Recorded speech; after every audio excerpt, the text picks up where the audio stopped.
Greetings, everyone. Welcome to the Ace of Cups radio show. I am your host, Rabina Rastavan, a.k.a. the Realist Astrologer. And that intro song is called Under Pressure by Queen featuring David Bowie. Now, I had the mute button on because I was singing my heart out to that song. I love that song. And I chose that song because it's very appropriate for the topic of tonight's discussion, which is the number 29. And I call the number 29 the pressure cooker number. So I'll explain why, but that's why I chose the song Under Pressure. And if you listen to the lyrics, it starts off by saying, pressure pushing down on me, pressing down on you, no man asks for.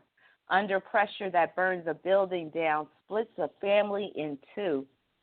So those lyrics right there are basically a testament to what the number 29 can do, including wrecking homes and splitting families in two. So I feel that I couldn't have chosen a better song to represent the number 29.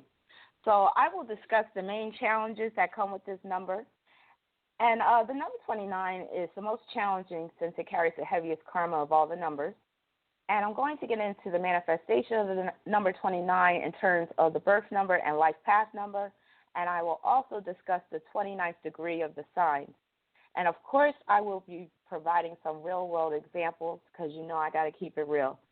So this is the 14th episode as part of the Cosmic Council Radio Network. And we have achieved a nice amount of growth since our launch back in January. And we are now offering workshops and webinars on a variety of astrological topics, from transits to combining astrology with numerology. I had my first workshop last week. It was on numerology combined with astrology. It was called The Power of Numbers. I will be holding part 2 of that workshop tomorrow on the 30th. And we just had our first workshop as a group, me and the ladies of the Cosmic Council. This was Charting Your Cosmic Weather 101, and that went really well. So I just want to send a special thank you to our student that took the webinar, and hopefully she got a lot out of it, and part 2 will be taking place next week. So we will be offering many more workshops and webinars, so just stay tuned and like our Cosmic Council Facebook page so that you can stay up to date on the different events that we have going on. And I also created a Facebook group. It's called Real Talk Astrology, and that group is growing very rapidly. And this past week I had to do some house cleaning because I had made a mistake one day, and on the request form, when you see all the people that are putting in requests to join the group, there's an option where you can click Approve All, and I clicked that option by mistake. So a bunch of people got into the group that didn't belong there. So I had to go behind them and just start, removing them from the group because it was starting to become like a vibe that I really didn't want. And I want my Real Talk Astrology group to be about quality, not quantity. Now, I am happy that we are at over 2,000 members, but like I said, now I'm at the point where I'm really going to be scrutinizing anybody that wants to join because I don't have time for the BS, and I want people to really get a lot from that group. So if you haven't joined Real Talk Astrology yet, I'm going to see if I have access to the chat because I'll post the link in there. Last time I tried to open up the chat, it was saying that I didn't have the, the Flash player updated. So let's see if I can open it now. But while I'm waiting for the chat to open, because my progressed moon is in the 7th house, I've been much more public and much more present in terms of social media. So that's been really advantageous. But at the same time, it is a bit overwhelming. I am a Sag. I got a stellium of Sagittarius, including Mercury and Neptune. So oftentimes I take on too much. So the good thing is I have 3 moderators on deck for next month for my Real Talk Astrology group. So they should help me to be able to manage the load and really get the group at a point where it really needs to be. So I'm trying to open up the chat, but it's still loading. So if I happen to get it open, I'll drop some links in the chat room, but I'm sorry about that. So I added some extra time to tonight's show because I have a lot of information to discuss, and I want to bring people on that have experience with the number 29, whether they're born on the 29th, whether the 29 is their life path number, whether they have 29 signatures in their natal chart, meaning like maybe Pluto is at the 29th degree, Mars is at the 29th degree, or their ascendant is at the 29th degree. Please call in because I would love to hear your experiences with the number 29. So the call-in number is 424-243-9659. So call in so you can join in on the conversation, or you could just call in to listen.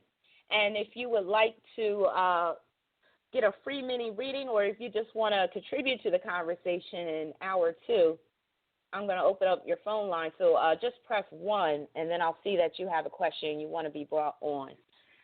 So let's get started. I really don't have any current events. A lot of times I talk about current events before I get into the main topic, but since I have so much information to discuss, I'm going to get right into it. But before I do that, I do have to mention that the Cosmic Council has an eclipse party coming up on August 7th.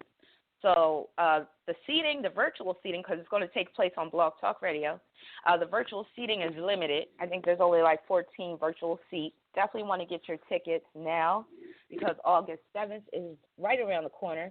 And we're going to be discussing both the lunar eclipse and the total solar eclipse that will take place in the month of August. So you're definitely not going to want to miss that. All right, so let's get on to the topic of tonight's discussion, number 29. Now, number 29, I'm so fascinated by this number ever since I learned about numerology. And the numerology that I follow is Chaldean numerology.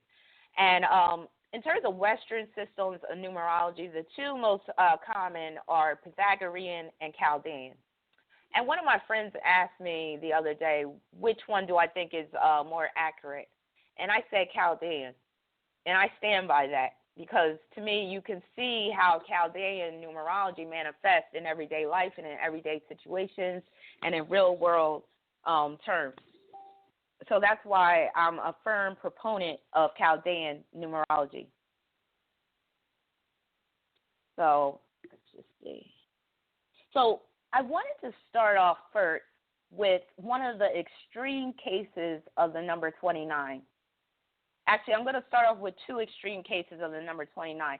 The first story is pertaining to why I call the number 29 the pressure cooker number. So I'm just going to get into that.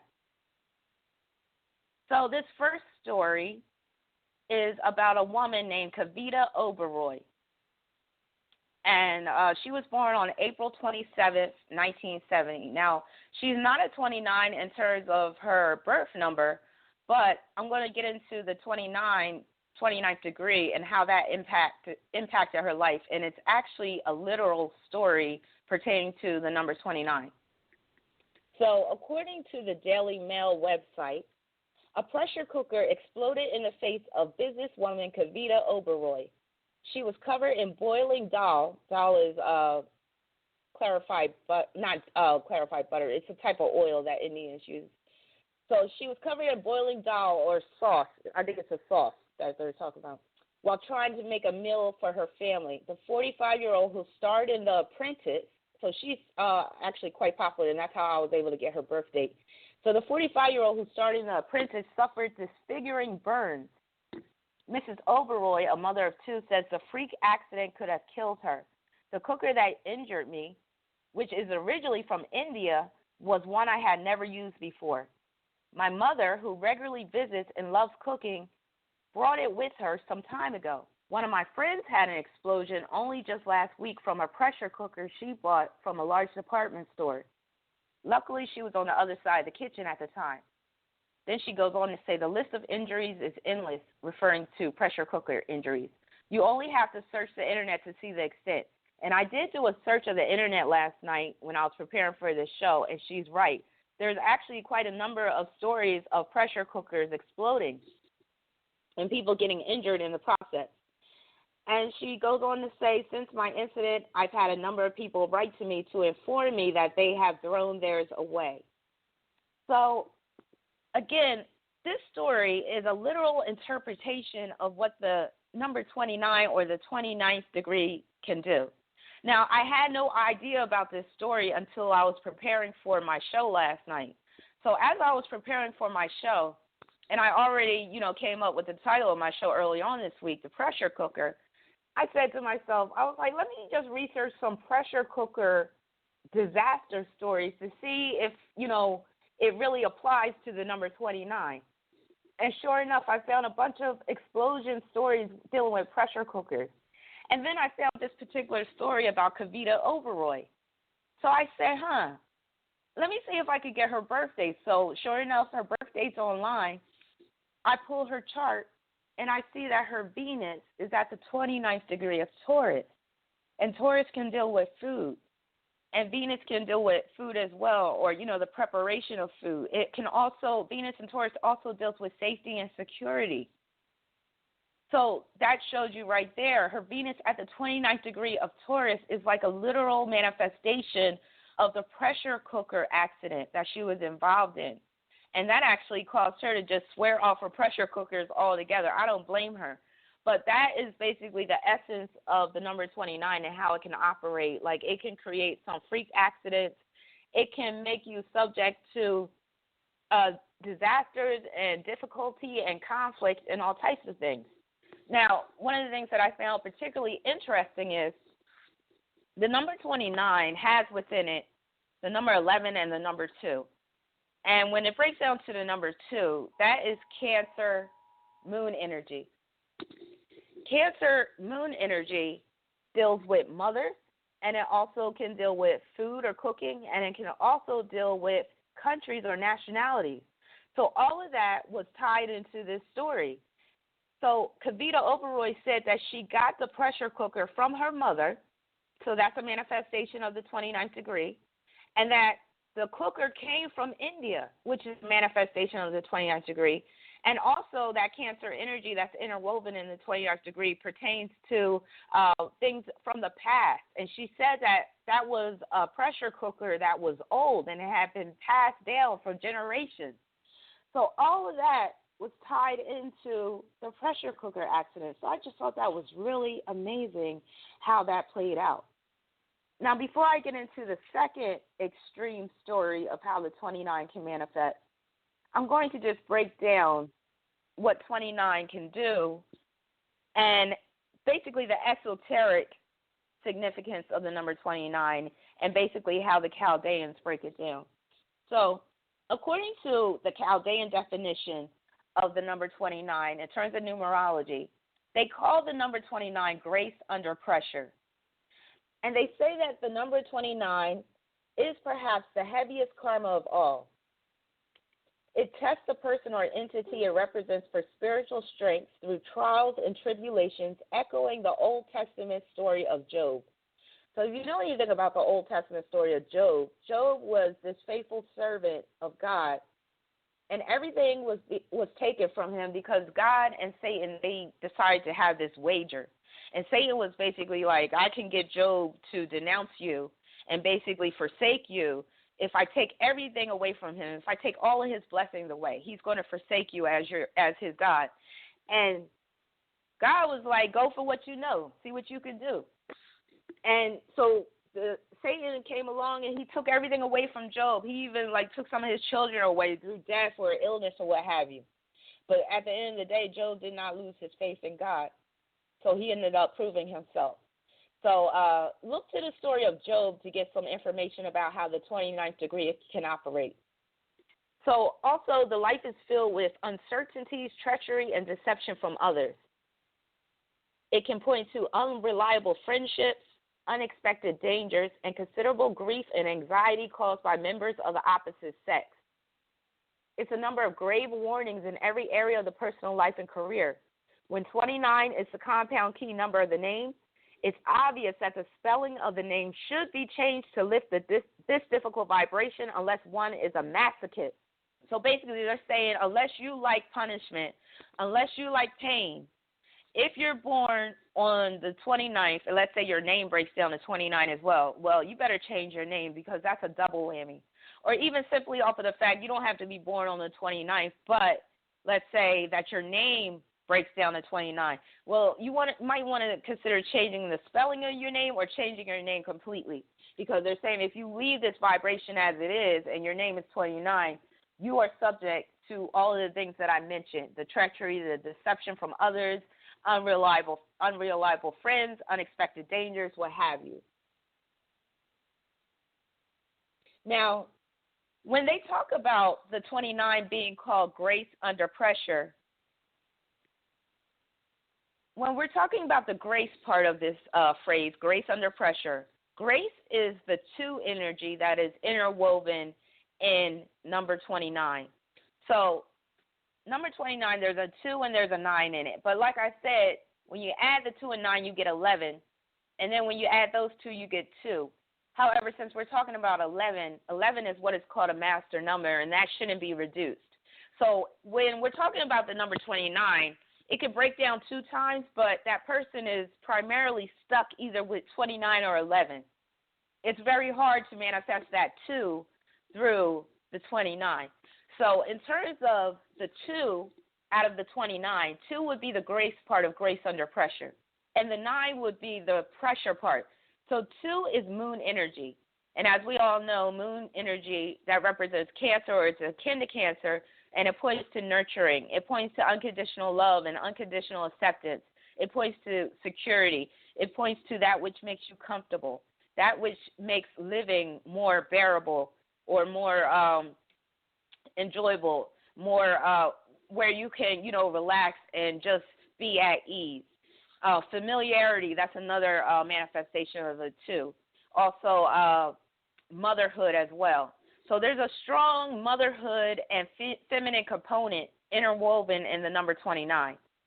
And then, like I said, 9 is the pressure part, because 9 is Mars energy. So 9 is what makes the 29 so difficult. Not just that, but when you add 2 plus 9, again, like I said, you get 11. And 11 is one of the more difficult numbers. Now, it's considered a master number, and a lot of people misconstrue the word master to think that it's beneficial. But from my experience, a lot of people have a hard time navigating that 11 energy. So when you add that 9 to the 2, that is what's making that 29 so difficult, because, like I said, it's Mars energy, and Mars energy represents war, aggression, strife, violence, egotism, sexuality, and it could be extreme sexuality, lust, impulsivity, coarseness, and brutishness. Now, again, like I said, when you add 2 plus 9, you get 11. And the phrase for 11 is very esoteric. It's called lion muzzled, clenched fist. So let me say that again. Lion muzzled, clenched fist. So when we're talking about the number 11, the lion muzzled part is the 2 ones together, because 1 is Leo energy, and that's where the lion comes in. But you have 2 lions together. And as you know, it's very hard when 2 leaders try to lead. Usually you really need 1 leader, because you're going to be butting heads if there's 2 leaders. So that's why the 11 can be so difficult, and that's why it's called lion muzzle, because when you have those 2 lions together, you're not going to get that harmony. And those lions, they don't ever intersect, because they both have super strong will. So never the twain shall meet, but they are side by side, but they're parallel. And then the clenched fist part comes in through 11 breaking down to 2. But because 11 is a master number, it's very difficult to get to that 2 energy, because 11 really shouldn't be reduced to 2. However, that 2 is still interwoven in that 11 energy. So 2 would be the clenched fist. So just think about 2 representing moon and Cancer energy. Just think about Cancer representing the crab, and think about a crab's claw and how their claw has that tight grip and they don't let go. So that's the same as having a clenched fist. So 11 is contained in the number 29, and that explains why 29 is so difficult, because you're dealing with 2 very difficult numbers, 29 and 11. And then, like I said, that number 11 overpowers the single number 2. So that's why it's very difficult. And then even when you get into multiplication, if you multiply 2 times 9, you get 18. And in numerology, that's a very difficult number as well. So you can't get away from the difficulty when we're talking about combining the numbers 2 and 9 together. And then when we're just talking about the number 29 in general, just think about what occurs around the age of 29 for everyone. That's around the age where your Saturn return occurs, your first Saturn return. And for a lot of people, Saturn return is a time where you're experiencing serious difficulties, challenges, limitations, restrictions, where there might be some type of loss that occurs. Some people actually experience a physical death of someone, a loved one, or what have you. So Saturn return is a time where you usually become more serious about your life and where things become more critical or crucial. So that 29 years of age even speaks to the energy of the number 29. Now, some of the common problems with the number 29 are conflict. That's the chief problem right there. And again, it points to that 9 energy interwoven in the 29. So the conflict can be either external or internal, but I've seen in most cases where it's both. The person is in conflict with themselves, but also in conflict with others. Also, 29 can produce problems with the home, problems with family, problems with the mother or motherhood in general. So, for instance, a woman that has her moon at the 29th degree of Cancer, she might have a strong desire to become a mother, but there might be some issues regarding her ability to carry a pregnancy to full term, or there might be some issues just with the fact that, her biological clock is ticking and she's running out of time and she doesn't have a mate and she doesn't know what she should do and she's getting desperate. Because the 29 can also deal with desperation as well. It's a number of desperation. So when you talk about the number 29, think about how it's the last number before you hit 30. It's the last number or the degree before you enter into another sign. So just think about the desperation that takes place when, time is running out, your back is up against the wall, and things are things are reaching a critical mass. So critical mass, that's another key word for the number 29. Now, the number 29 can also produce issues with your self-image and self-esteem. That's a big one because a lot of times 29s aren't really sure of who they are. Also, the 29 can produce undesirable trade-offs. So it seems like whenever you want to do something, there always has to be some undesirable trade-off that takes place. So it's like you can never have things exactly the way you want it because there's something that always has to give. Also, 29 can bring interference from third parties. Usually with the 29, there's a lot of times there's a third party involved. So we're talking about 29 in reference to relationships. It's very easy to find yourself in love triangles or where you're the other man or the other woman. 29 can also produce anger management issues.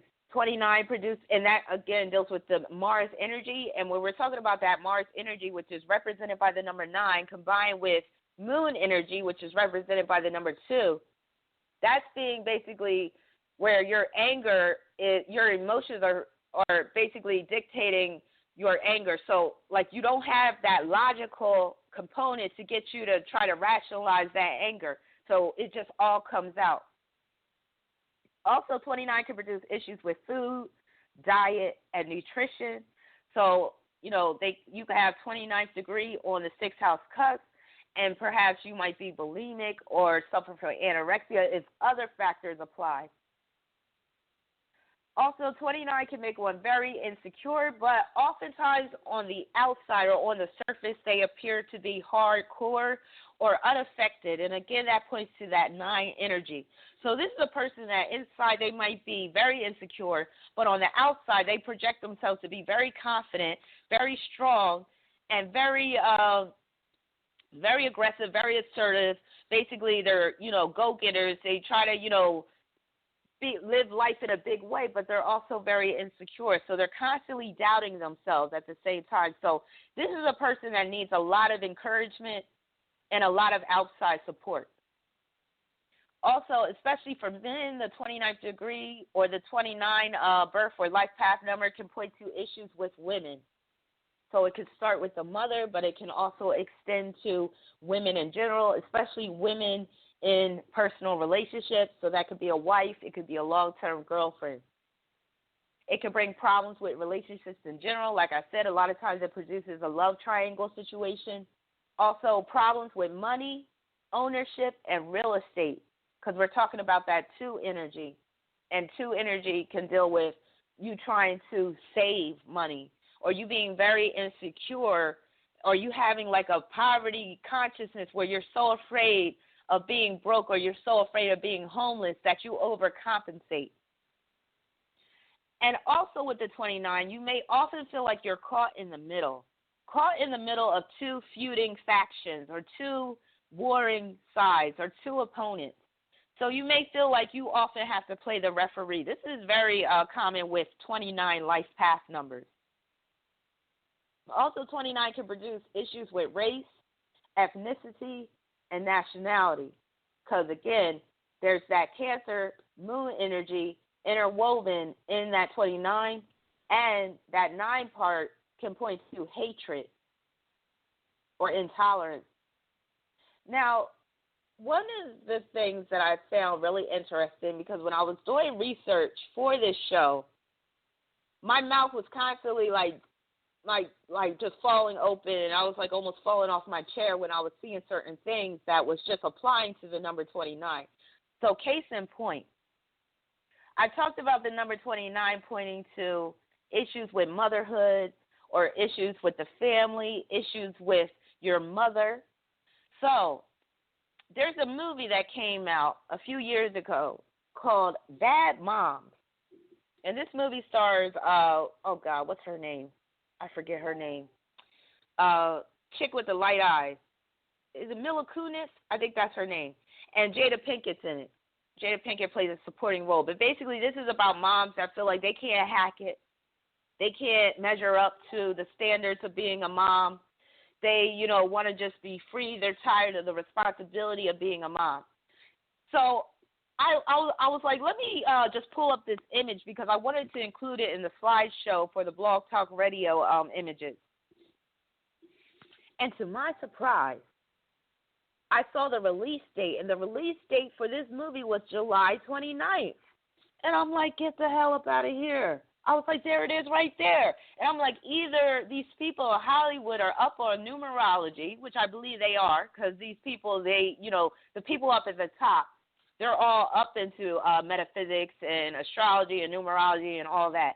But now it could be a coincidence, but I really don't believe in coincidences. But the fact that movie, Bad Moms, was released on July 29th says it all.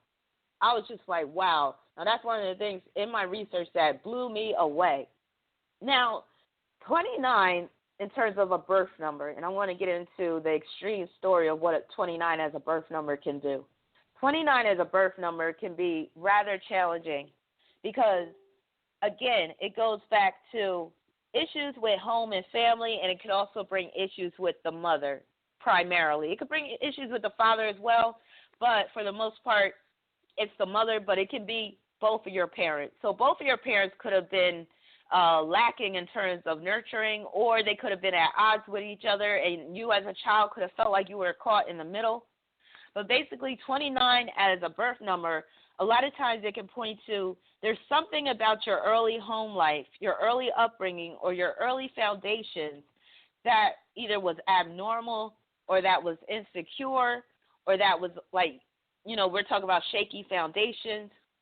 Oftentimes, with 29 as a birth number, you might have moved around a lot. So children that are military brats, they might have some strong 29 energy either in their charts, or they might have a 29 birth number or life path number, because 29 is an unstable number. But it also points to matters of the home and family. So when you combine those two elements, we're talking about an unstable household, a dysfunctional family, things where things just are not operating as they should, or operating in terms of the ideal family dynamic. And again, like I said, I can't stress this enough, with the 29 birth number, you might feel like you're often caught in the middle of two feuding sides. So growing up, it could have been your parents, and it could have been maybe they didn't agree on how to discipline you or how to raise you in general, or maybe they always had issues with, like, maybe they always disagreed about how the household should run or how money should be spent or managed. Or maybe one of the parents was always being unfaithful and they were cheating all over the other parent, and as a child you were witness to all of this. So a number of factors could come into play with respect to the number 29 as a birth number. Now, my son in particular, he was born on the 29th of November, and he definitely has that 29 signature in terms of his early upbringing, mainly because of his father and me, because we were at odds with each other in terms of custody, and we got into a nasty custody battle, so he was caught in the middle. And in terms of the custody agreement, because I moved out of state, they awarded physical custody to my son's father. So I took that really hard, and the thing is I have I have the 29th degree of Taurus on my fifth house cusp. Fifth house deals with children. So I actually had a child that was very 29. He's not only born on the 29th, his rising sign is Scorpio, and his ascendant is at the 29th degree of Scorpio. So he has strong 29 energy, and it shows with his background and his early upbringing, because he spent time between me and his father in two different states. So it's even been the case where in a few years he went to school in Arizona with me, and then other years he was living with his father and went to school in Philadelphia. So that's a prime example of how 29 can manifest as a birth number, where your parents are at odds. You feel like you're caught in the middle, and oftentimes my son does feel like he's caught in the middle, because the good thing is me and his father, we're on pretty good terms now, but still, because he's a Taurus, my son's father is a Taurus, and that speaks of the 29th degree of Taurus on my fifth house cusp. Because of Taurus, sometimes he could still be very stubborn and very slow to move and change and stuff like that, but we're on good terms, primarily because I didn't want my son to continue to be caught in the middle. And when he was younger, he used to really feel caught in the middle, because when we weren't on such good terms, he never wanted to, badmouth me or badmouth his father or none of that. So I was always extra careful about not expressing my disdain for his father's behavior and stuff in front of my son, because I know, for any child that could be really damaging for them. But that just explains, my situation about the 29th degree on my fifth house cusp, also how the 29 manifests with my son, him being born on November 29th. And the thing with him being a Scorpio rising and his ascendant at the 29th degree of Scorpio, that could deal with custody issues. So there it is right there. So now I'm going to read this story that is an extreme manifestation of the number 29. And I call this story when the number 29, or when 29s combine. So I got this story from this website called Criminal Minds. It's a Wikipedia, Wikipedia subset website or whatever. But this is about Fred and Rosemary West. This is actually a rather popular couple, because I've seen the documentary pertaining to them years ago. So when I pulled this information up, I first found out about Fred West because I was looking for people that was born on the 29th. And Fred West was already in my software, because my astrology software, SolarFire, comes with charts preloaded of celebrities of famous people, infamous people. So a lot of the charts already have the birth time verified. So this one particular guy, his birth time was verified, Fred West. So in the description, they also provide a description of the person with the chart. They talked about his wife. And I saw that his wife was born on the 29th.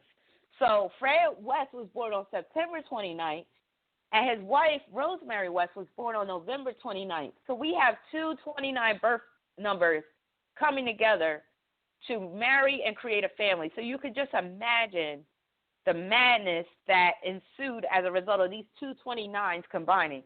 So I'm just going to read the story about Fred and Rosemary West, because this is one of the best examples, extreme examples, mind you, of how the 29 can manifest. So, first we're going to get into Fred's background, because each of their backgrounds speak of the number 29 as a birth number. Fred was born in the small town of Much Markle in Herefordshire. These people are from the UK. He was the second of 6 children of Walter Stephen West and Daisy Hannah Hill. By Fred's own account, sexual abuse of various kinds were common in the household. He claimed his father had sexual relationships with his daughters and taught him bestiality. In parentheses, it says sex with animals, in case people don't know. It has also been suspected that Fred's mother started sexually abusing him when he was 12, though he never admitted to it, and it has never been confirmed, like the stories about his father.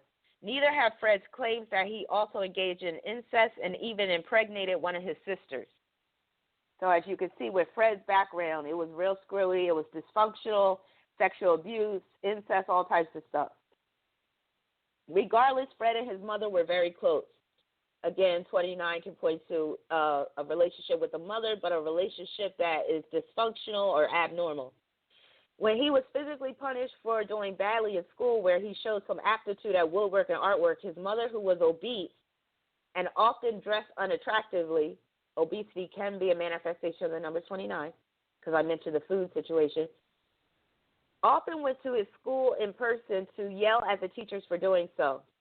Fred left school at the age of 15, even though he was almost illiterate, and got a job as a farmhand. When he was 16, his looks improved and he became more attractive to girls. At the age of 17, he was in a motorcycle accident. Remember I talked about the 29 can produce accidents. That put him in a coma for a week, led to him having a metal plate operated into his head. Now just think about how 9 is Mars energy. That's interwoven in 29. So it's not uncommon for 29 people to have head injuries because of that 9 energy up in there. So he had a metal plate in his head, and he broke one of his legs so badly it was permanently shorter than the other. Afterwards, he got a bad temper. I mentioned the 29 producing anger management issues, and often had violent bursts of anger. 2 years after the accident, Fred hurt his head yet again when he struck his hand up a girl's skirt, and she pushed him down a fire escape. And remember, I said 29 can produce issues with women. When he was 19, he was convicted of molesting a 13-year-old girl, even though he didn't serve any jail time because his doctor said he suffered from epileptic fits. Now, what does epilepsy have to do with him molesting a girl? Anyway, afterwards, he was sent to live with his sister and was practically disowned by the rest of his family. So, again, him being disowned by his family speaks to the number 29 as well. Now, Rosemary, his wife, her background. Again, Rosemary was born on November 29th. Fred was born on September 29th. So we're dealing with 2 29 people coming together. Rosemary was born as Rosemary Letts in Devon, England in 1953. Her household was troubled and abusive. Her father, Bill Letts, was a schizophrenic who constantly disciplined her siblings, and her mother, Daisy. While Daisy had been pregnant with Rosemary, she had received electroconvulsive therapy as treatment for her severe depression. So again, with the 29, it points to issues with the mother. The 2, as part of the 29, points to a mother, points to the womb, points to pregnancy. So growing up, Rosemary was sexually abused by her father.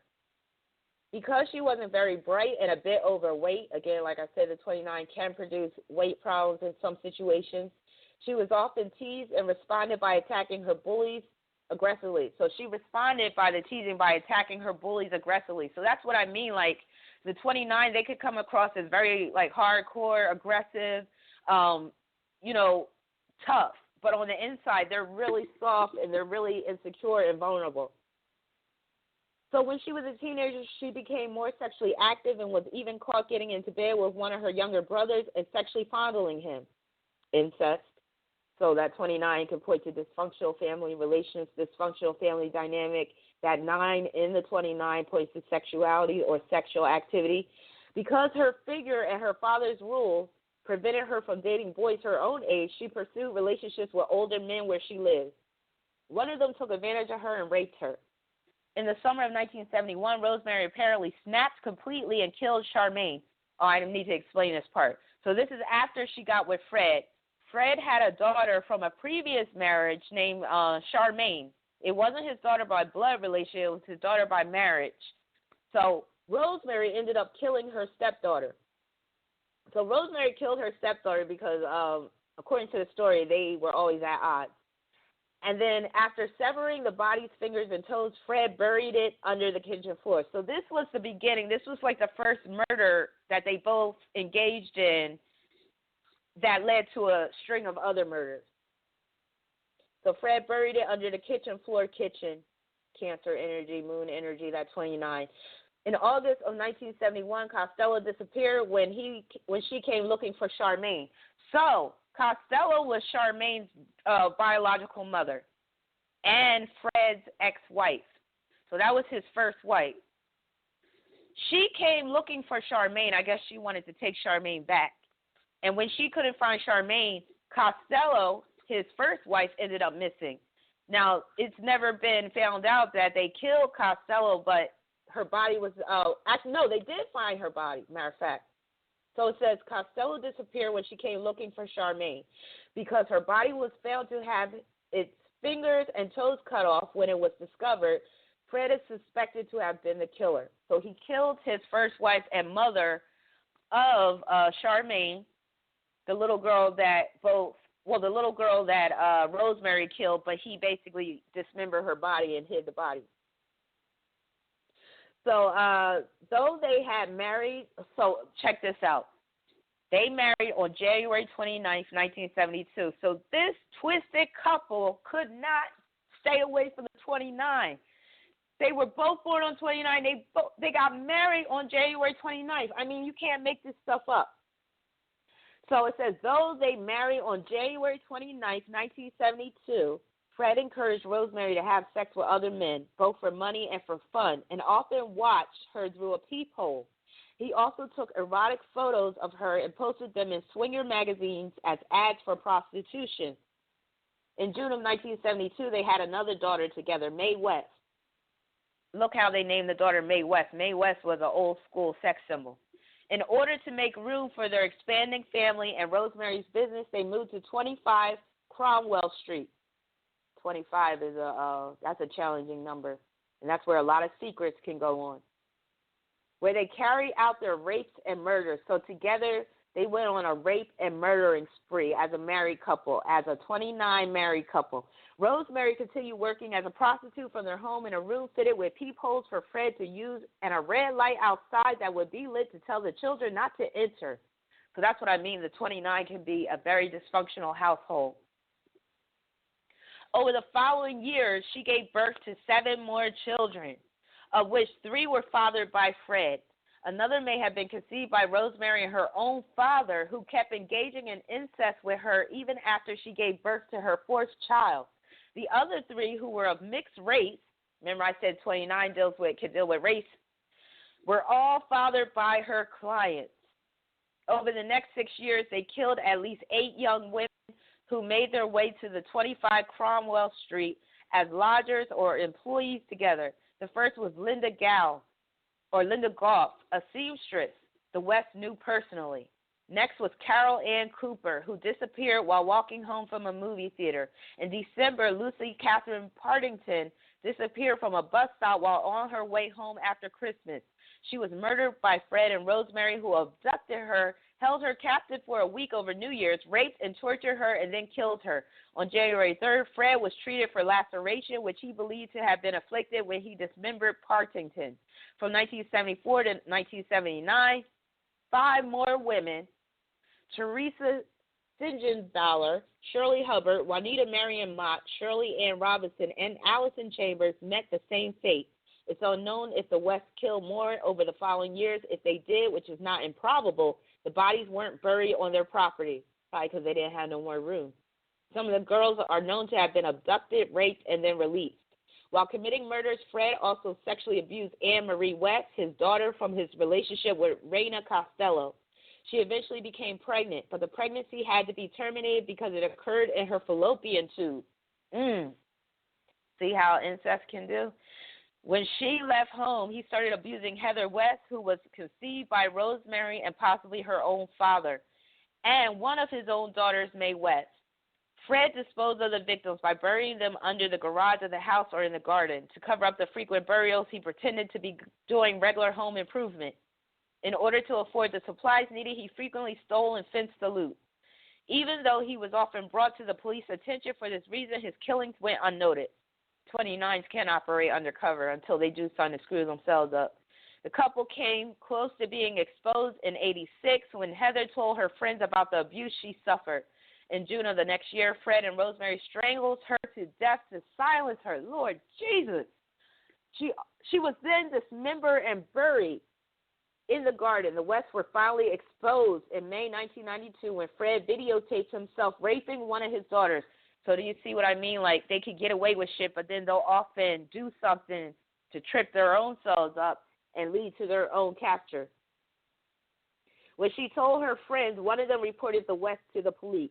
The investigating officer, Hazel Savage, had heard of Fred while he was in a relationship with Raina Costello. You see how the investigating officer's last name was Savage? Like, you can't take names. Names aren't a coincidence. So, because this was one of the most savage cases ever. When another girl raped by Fred came forward, the police obtained a search warrant. In August, they searched the house for evidence of child abuse. Fred was arrested for rape and sodomy of a minor, and Rose was arrested as an accomplice. While they were being processed, their younger children were placed in the care of the government. On New Year's Day, he hanged himself in his cell at Winston Green Prison. So Fred West hanged himself, killed himself with a knotted bedsheet. His body was cremated and his funeral unattended except for 5 of his children. Rose was also put on trial in the end, first for rape but then for murder as well. She never confessed to any murders, and the evidence against her was largely circumstantial. How so? That's crazy. An important witness was Janet Leach, Fred's appropriate adult, who revealed that Fred had told her that Rose had been involved in the murders and even killed Charmaine West and Shirley Robinson on her own. On November 22, 1995, Rose was found guilty of 10 murders and sentenced to life in prison. She will never be released. Though she maintains her innocence, she announced in 2001 that she will not try to appeal her conviction. In 1996, 25 Cromwell Street was completely demolished, and the site turned into a pathway.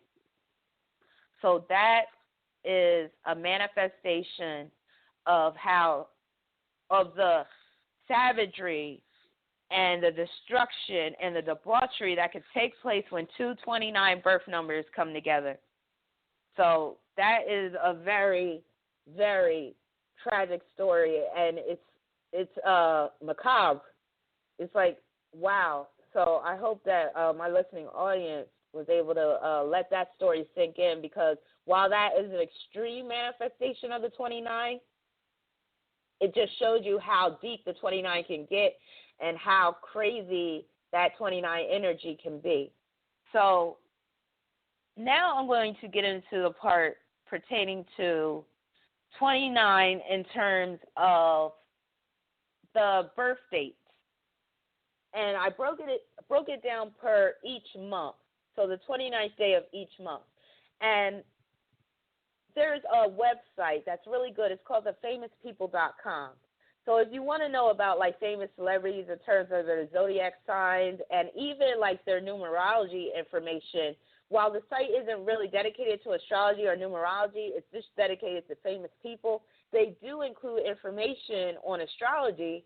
And what I found out is when I was looking at the dates in question on that website, when they were talking about the dates of the 29th of each month, I was like, wow, that really fits in with the numerology. So what I'll be doing is when I'm discussing some of the famous people that are born on the 29th of these months, I'm going to start off by reading the intro on this that I found on the website, thefamouspeople.com, that points to how people that are born on the 29th day of each month operate.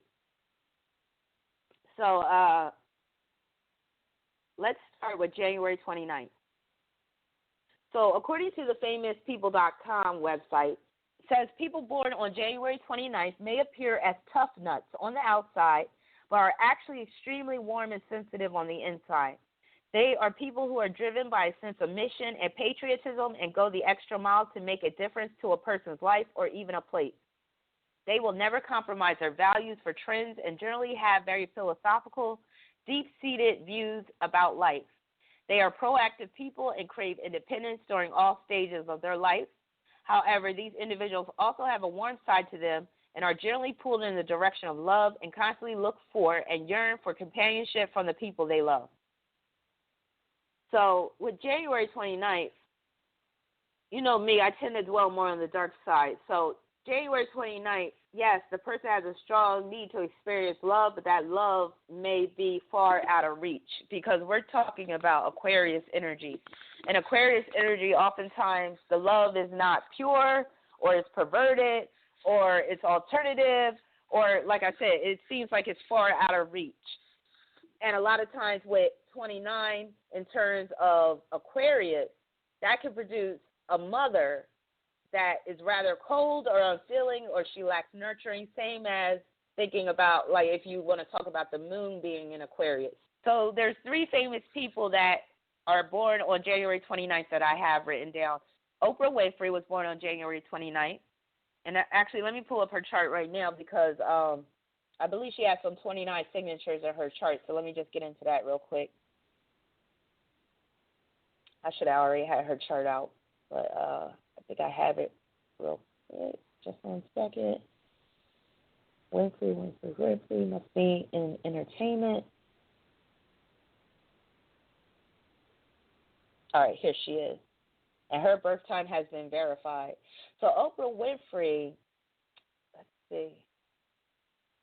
Oprah Winfrey doesn't have 29 signature in general, but she does have 11 in her chart, and she has 2 energy as well. And like I said, 11 and 2 energy, they are contained in that 29 energy. So she has 11th degree of Capricorn on the 5th cut. She has 11th degree of Cancer on the 11th house cut. She has Mercury at the 20th degree. That breaks down to 2 in Aquarius. Uranus at the 20th degree of Cancer. So her Uranus at the 20th degree of Cancer ties right into her 29 numerology, 29 birth number, which points to upheavals in the home, or there was some issue with her mother, separation from the mother, dysfunctional family, what have you, changes of residence, all that. And Oprah Winfrey went through all of that.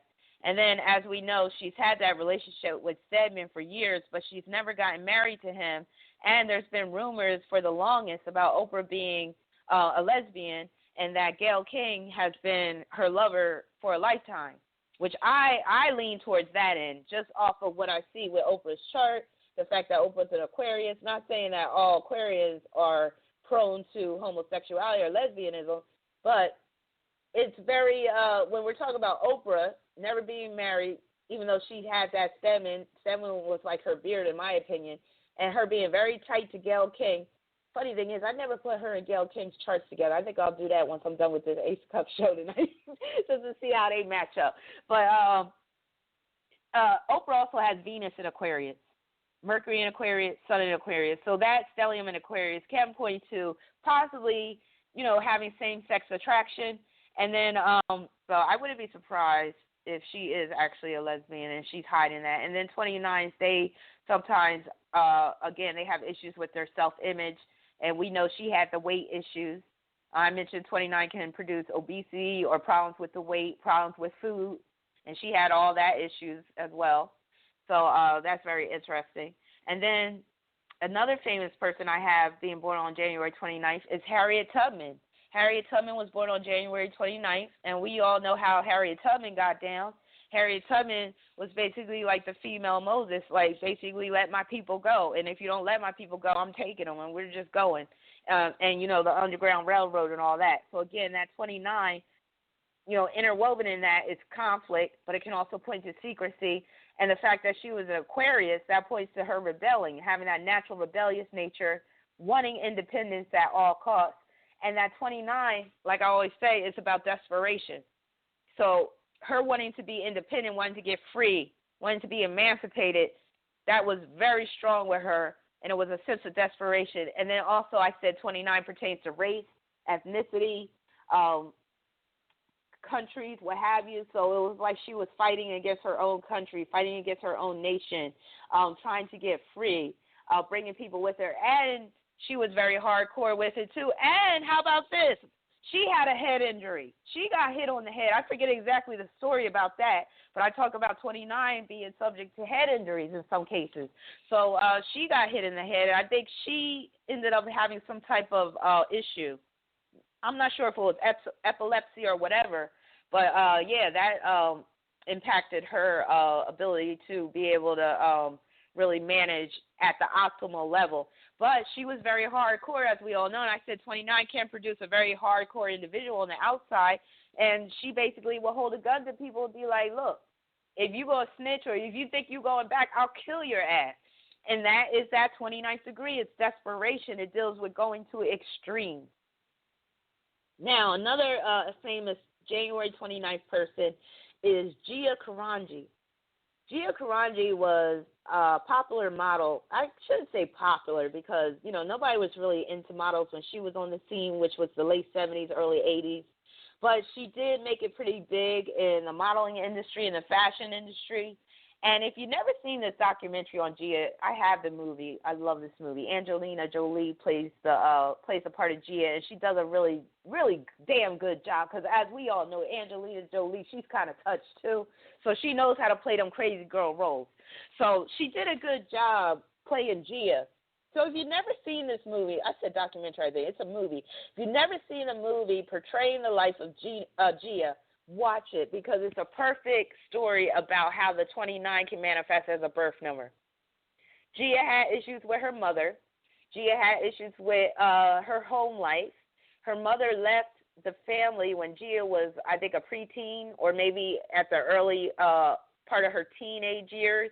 So that really impacted Gia's ability to, function in life.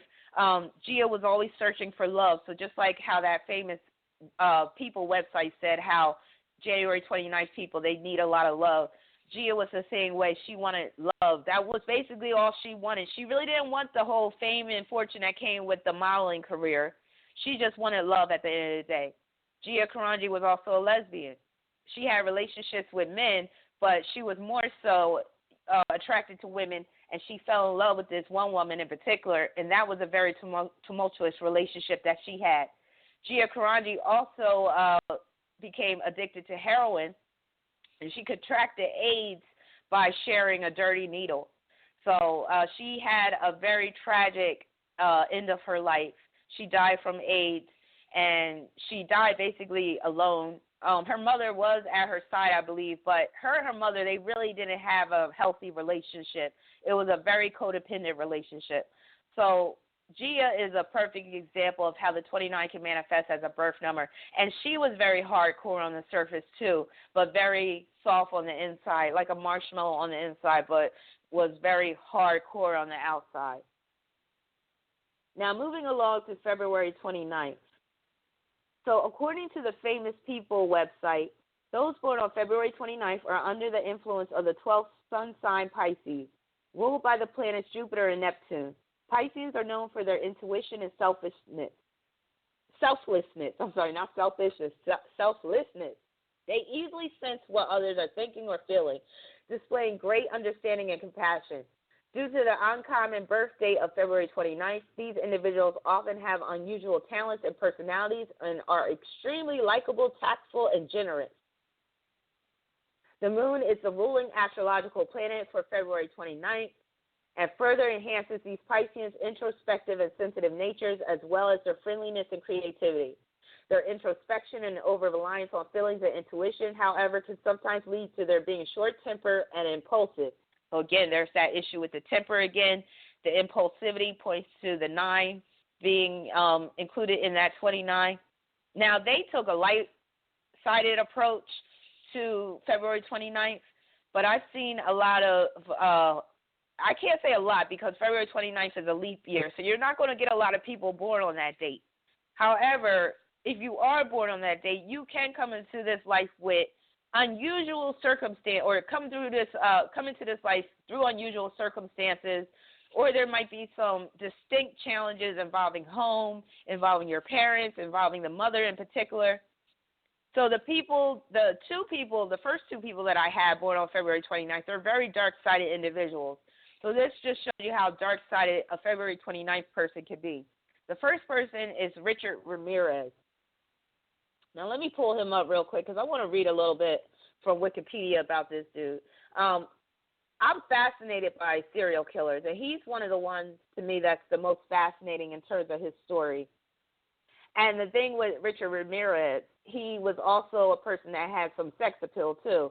And that actually caused him, because remember, according to the Famous People website, they said February 29th people are very likable. So when he finally got captured and he was in prison, he received all of this fan mail from women that were trying to get with him despite him being a cold-blooded, sadistic, evil killer. And he's one of the darkest serial killers in history. So let me just read a little bit about Richard Ramirez, a.k.a. the Night Stalker. I am so fascinated by this guy. Okay, so Richard Leyva Muniz Ramirez, known as Richard Ramirez, was born on February 29, 1960. He died on June 7, 2013. He was an American serial killer, rapist, burglar, and Satanist. His highly publicized home invasion 29, crime spree terrorized the residents of the greater Los Angeles area and later the residents of the San Francisco area from June 1984 until August of 1985. Prior to his capture, Ramirez was dubbed the Night Stalker by the news media. He used a wide variety of weapons. That's that 9 included in the 29 energy. So the weapons included handguns, knives, a machete, a tire iron, and a hammer. Ramirez, who was an avowed Satanist, never expressed any remorse for his crimes. The judge who upheld his 13th death sentences remarked that Ramirez's deeds exhibited cruelty, callousness, and viciousness, but beyond any human understanding. Ramirez died of complications from B-cell lymphoma while awaiting execution on California's death row. Now, what's interesting is Richard Ramirez is a Pisces. Well, he was a Pisces. He died from lymphoma. Pisces deals with the lymphatic system.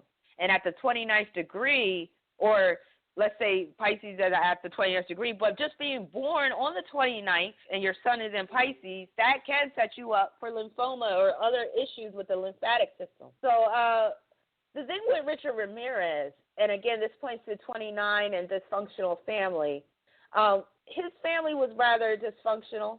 And again, when we're talking about 29 and pointing to head injuries, he had 2 head injuries as a child. So let me just read what it says about his background.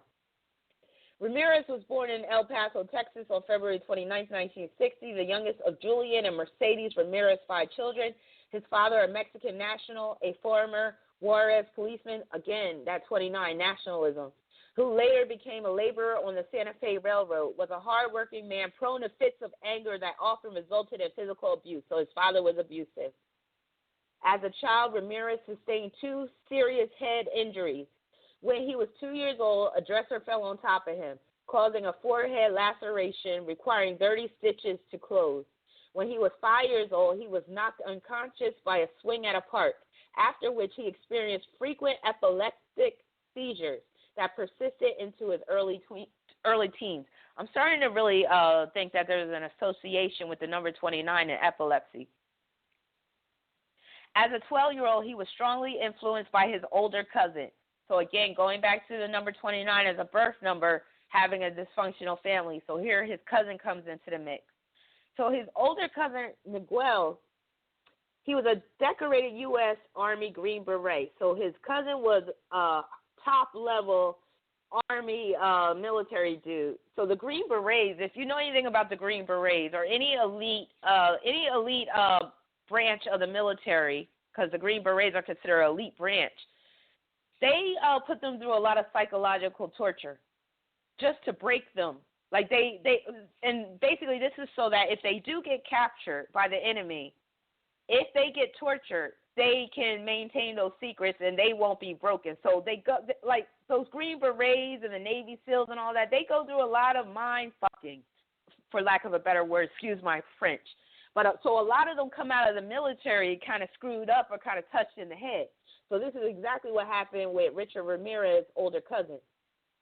So his older cousin would share Polaroid photos of his victims, including Vietnamese women he had raped. And in some of the photos, Mike posed with the severed head of a woman he had abused. So Ramirez was basically, he was indoctrinated into that serial killer mindset by his cousin. Ramirez, who had smoked marijuana since the age of 10, bonded with Mike over many joints and gory war stories. Mike taught his young cousin some of his military skills, such as killing with stealth and surety. Again, 29 could deal with stealth. Around this time, Ramirez began to seek escape from his father's violent temper by sleeping in a local cemetery. Wow. So he was sleeping in a local cemetery to get away from his father's violent temper. Now, again, with that Cancer moon energy interwoven in the number 29, Cancer, or if you want to talk about the fourth house in particular, which is very akin to Cancer, it can deal with grave sites and cemeteries. So that's very telling. Richie, as he was known to his family, was present on May 4, 1973, when Mike fatally shot his wife, Jessie, in the face with a .38 caliber revolver during a domestic argument. After the shooting, Richie became sullen and withdrawn from his family and peers. Later that year, he moved in with his older sister, Ruth, and her husband, Roberto, an obsessive peeping Tom, who took Richie along on his nocturnal exploits. Richie also began using LSD and cultivated an interest in Satanism. So that's Richard Ramirez. So the third February 29th person I have is Eileen Wuornos. And if you know anything about Eileen Wuornos, she is the female serial killer, very prolific female serial killer, who the movie Monster played by Charlene Theron, she played Eileen Wuornos. That movie is about Eileen Wuornos. So if you've never seen that movie Monster, check it out to get a bird's eye view into how a February 29th person can operate when they are on the dark side. There's also plenty of documentaries about Eileen Wuornos, so you could check those out as well on YouTube. So let me just read a little bit about her life on Wikipedia. Eileen Carol Wuornos, born February 29, 1956, was an American serial killer who killed 7 men in Florida between 1989 and 1990 by shooting them at point-blank range. Wuornos claimed that her victims had either raped or attempted to rape her while she was working as a prostitute, and that all the homicides were committed in self-defense. She was convicted and sentenced to death for 6 of the murders and was executed by lethal injection on October 9, 2002. So let me just get into her background and childhood a little bit. Eileen Wuornos was born Eileen Carol Pittman in Rochester, Michigan on February 29, 1956. Her Finnish-American mother, Diane Wuornos, was 14 years old when she married Eileen's father, Leo Dale Pittman, on June 3, 1954. Less than 2 years later and 2 months before Eileen was born, Diane filed for divorce. Eileen's older brother, Keith, was born on March 14, 1955. Wuornos never met her father. He was incarcerated at the time of her birth. Leo Dale Pittman was diagnosed with schizophrenia, so that's another father that was diagnosed with schizophrenia, dealing with a 29 birth number person, later convicted of sex crimes against children, and eventually hanged himself in prison on January 30th, 1969.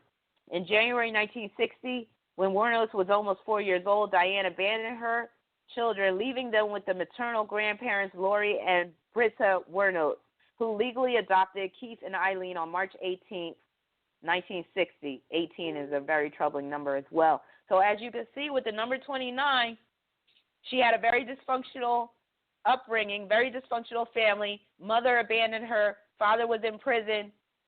So she really didn't know either of her parents like that. So no wonder why she, turned out the way she did. By age 11, Wuornos began engaging in sexual activities in school in exchange for cigarettes, drugs, and food. Remember I said 29 can point to issues with food? So it can even point to a situation where you're malnourished or you're not getting enough food to eat. She had also engaged in sexual activities with her brother. Again, 29 can point to incest. Wuornos claimed that her alcoholic grandfather had sexually assaulted and beaten her when she was a child. Before beating her, he would force her to strip out of her clothes. In 1970, at age 14, she became pregnant, having been raped by an accomplice of her grandfather. Wuornos gave birth to a boy at a home for unwed mothers. That's very 29, being in a home. Like being in any type of institution where it becomes your home, that's 29. So that could be a group home, a home for battered women, a home for unwed mothers, a psychiatric facility, what have you. So once she had the child was placed for adoption. So again, I point to 29 can point to issues with motherhood. A few months after her baby was born, she dropped out of school at about the time that her grandmother died of liver failure. So her grandmother wasn't even in her life long term. When Wuornos was 15, her grandfather threw her out of the house and she began supporting herself as a prostitute and living in the woods near her old home. So she was homeless. 29 can point to homelessness. It can point to living in weird places, just like Richard Ramirez would sleep in the graveyard to get away from his father. Eileen Wuornos was sleeping in the woods. So I'm not going to get into her criminal story. Like I said, if you want details about the crimes that she committed and the murders, just pull her documentary up on YouTube or watch the movie Monster. Another person born on February 29th. Now, his life isn't as extreme, and he's definitely, I don't believe he's a murderer or anything that we know of. However, Ja Rule, rapper, born on February 29th. So let me just read a little bit about Ja Rule. Atkins, his last name Atkins, was born in the Queensboro, New York City. He was raised as a Jehovah's Witness by his mother. So growing up as a Jehovah's Witness is definitely not easy. And as you can see, that came from his mother. So 29 can point to issues with your mother. She was also a healthcare worker. Atkins attended, he lived with his grandparents as well. He was also raised by his grandparents, so that can point to that 29 energy as well. Atkins attended public school 134 in Hollis, a school he has described as having a predominantly black student body. He said he got into many fights at the school because of his small size, so his mother transferred him to middle school 172 in Glen Oaks, which he described as a white school. So there it is. Like with 29, I said there's often some type of conflict with race or there's issues with race or whatever. So Ja Rule, he first started going to a predominantly black school, and then his mother put him into a predominantly white school to keep him safe. In July 2007, so this is into his adult life as a rapper, Ja Rule was arrested for gun and drug possession charges along with Lil Wayne and Don Riz, who served 8 months in prison during 2010 for attempted possession of a weapon stemming from the arrest. The court rejected Ja Rule's argument that the gun was legally obtained evidence. So again, the 9 and the 21 can point to weapons. Excuse me. On December 13, 2010, Ja Rule received a 2-year prison sentence after pleading guilty to attempted possession of a weapon after the aforementioned 2007 concert. On March 8, 2011, Ja Rule's surrender date for his 2-year prison sentence was set for June 8. He was first sent to Rikers Island and later to a state facility in upstate New York. In July 2011, Ja Rule received an additional 28-month prison sentence for tax evasion. I mentioned 29 point to money problems, to run concurrently with his state term, failing to pay taxes on more than $3 million in earnings between 2004 and 2006. He was released from state prison on February 21st, but was immediately taken into federal custody for the tax case, for which he had less than 6 months remaining on his sentence. So, by July 1st, 2017, Ja Rule faced more than a dozen lawsuits filed by ticket buyers and investors in the failed Fire Festival, and his partner in the venture, Billy McFarland, had been indicted for fraud. So Ja Rule, he has his issues with being born on February 29th. And then last but not least, for February 29th, and I got to kind of speed things up. That's why I made this show 3 hours tonight, because I was like, I got so much to say about number 29.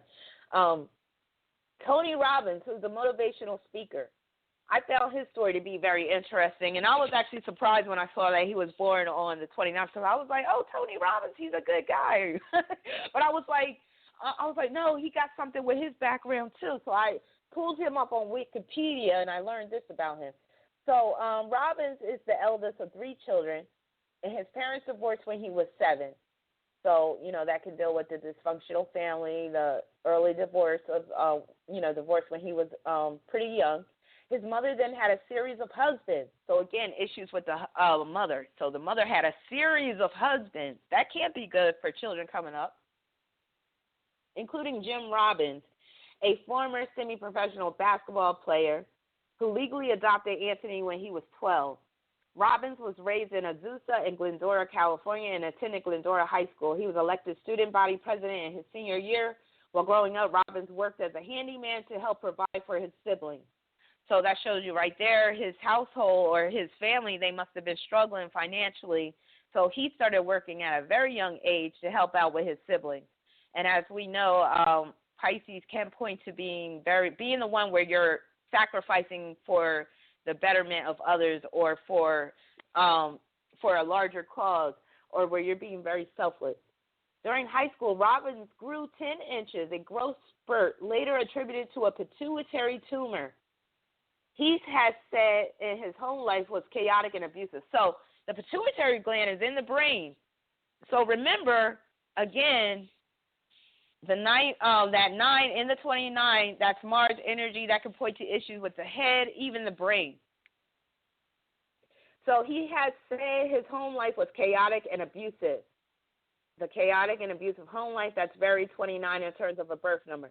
When he was 17 years old, he left home and never returned. That is 29 in terms of a birth number. Robbins later worked as a janitor and did not attend college. Okay, so now we're going to go to March 29th. Now, I couldn't find many famous people born on March 29th, so if anybody in the listening audience knows of any famous people or know of anybody in particular personally born on March 29th, I would like to hear your experiences about that, because I only was able to find one famous person that of interest. So the famouspeople.com website says, being born on March 29th often gives you a fascination for the enormous complexities of our world and fellow human beings. Because of your Aries background, you wish to achieve high goals, but lack the confidence in your youth days to achieve them. March 29th, individuals believe that family comes first, and they make home and family a huge priority in their lives. They are blessed with the skill of writing very well and have a very active imagination. They are usually always loved by people around them because of their naturally caring personality. These people usually have a very successful future. Now, that's very true in the case of Sam Walton, the founder of Walmart. He was born on March 29th. Now, that right there can point to somebody that is very shrewd in terms of business, which he definitely was, where they just have this insatiable drive to be a leader, to be a pioneer, to make their own way in life. And that is exactly what Sam Walton did.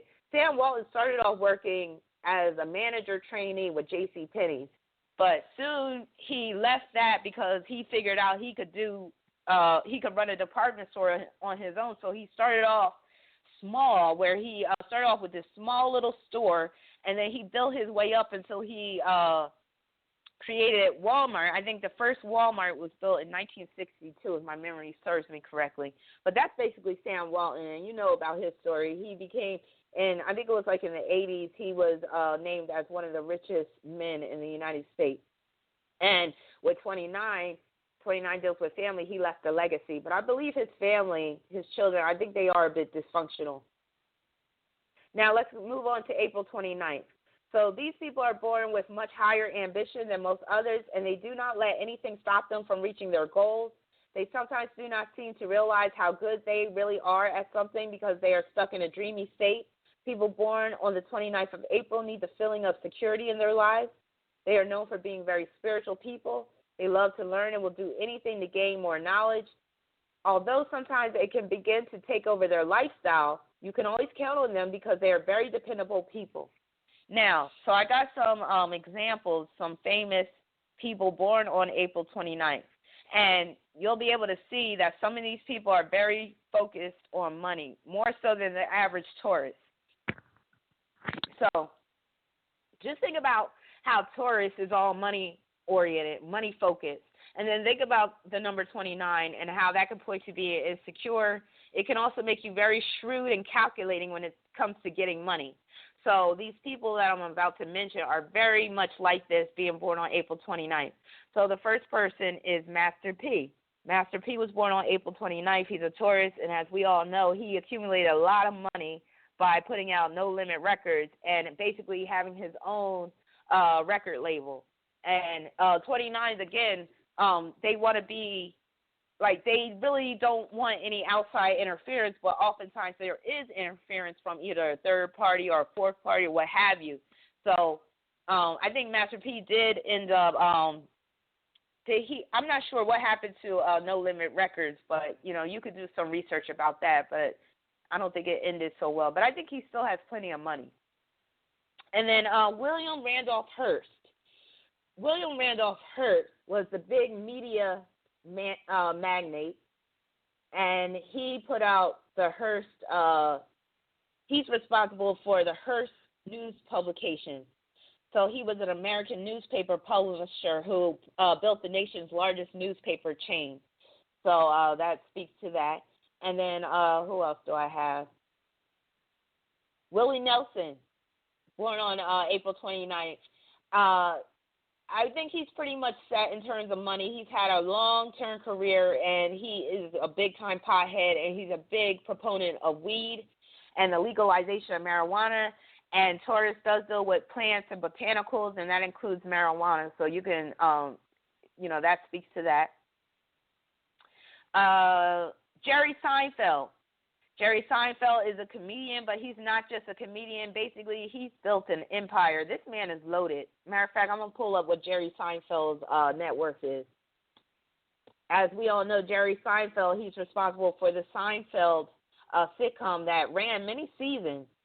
And he became very rich as a result. So let me just pull up. Woo!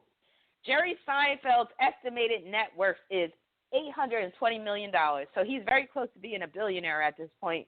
He might reach billionaire status by the time, maybe 5 years from now, 10 years from now, depending on what projects he gets involved in. But yes, even though he is a comedian by title, he's really a big-time financial magnate, basically.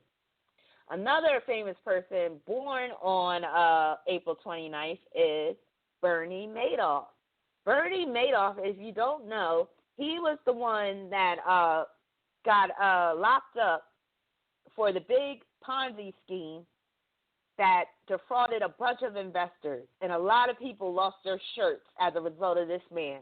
So that just shows you, in terms of the dark side of manifestation, how April 29th can work out for a person, because like I said, it makes a person very shrewd, but they might go about things in a very secretive or even underhanded way. And again, 29 is the number of conflict, external and internal. So a lot of people were calling for his head on a platter once they found out that what he was up to. And because of his scheme, I believe the Security Exchange Commission actually created some rules regarding what can be done and what can't be done in terms of investments. So he was very influential in terms of new laws for the Security and Exchange Commission, or new procedures, policies, what have you. Also, Jacob Rothschild IV. He's of the Rothschild dynasty. He was born on April 29th, and he's a very ruthless businessman, and he's concerned with world domination and all that stuff, very power-seeking individual. Now, moving on to May 29th, people born on May 29th, according to famouspeople.com website, fall under the astral sign of Gemini. No matter how much they speak, they are always articulate and thoughtful. Actually, there's a lot of people born on May 29th, people I know personally and people like famous people. So always articulate and thoughtful, communicating with others around them, really excites and energizes such individuals. It is due to this nature that these people often attract those around them, as they are fun to be with. Additionally, these people are highly imaginative and creative. They are intelligent and seek information and stories from others. The more information they have, the better they feel. So some people born on May 29th, John F. Kennedy, we all know what happened with him, because he was very vocal about certain things, and some people speculate that because he was very vocal about the Federal Reserve, that cost him his life. So John F. Kennedy was assassinated, as we all know, while he was in that parade or that procession of cars. He got shot up in the car, and that's very Gemini, being shot up in the car. So May 29th is Gemini energy, and that 29 deals with accidents. It deals with disasters, conflicts, what have you. So that is a perfect manifestation of how May 29th can get down. And then what's interesting is you have two females of the Jackson family that are born on May 29th, Rebe Jackson and Latoya Jackson. So both Rebe and Latoya Jackson are born on May 29th, and they both have issues with their family. I would say Rebe has issues with her family where she felt like she was caught in the middle. And as you know, she was the one who really didn't get the most acclaim, and she didn't get the most notoriety and publicity. She did put out an album back in the 80s, and she had a hit called Centipede. I love that song, actually, by the way. And but yeah, she basically didn't live up to the standards, or she didn't really live her life in the limelight like her brothers and sisters. Latoya Jackson, she had more publicity, but it was more on the darker end, because Latoya Jackson, you know, she had all that plastic surgery just like Michael, and Michael's another 29. I'm going to get into that. So, again, 29 can deal with issues with your self-image, where it's like there's a mirror image, but that mirror image is distorted. And as a result, you might resort in engaging in plastic surgery to the extreme, which Latoya Jackson has. Latoya Jackson also posed in Playboy, and I think she did that to piss off Joe Jackson.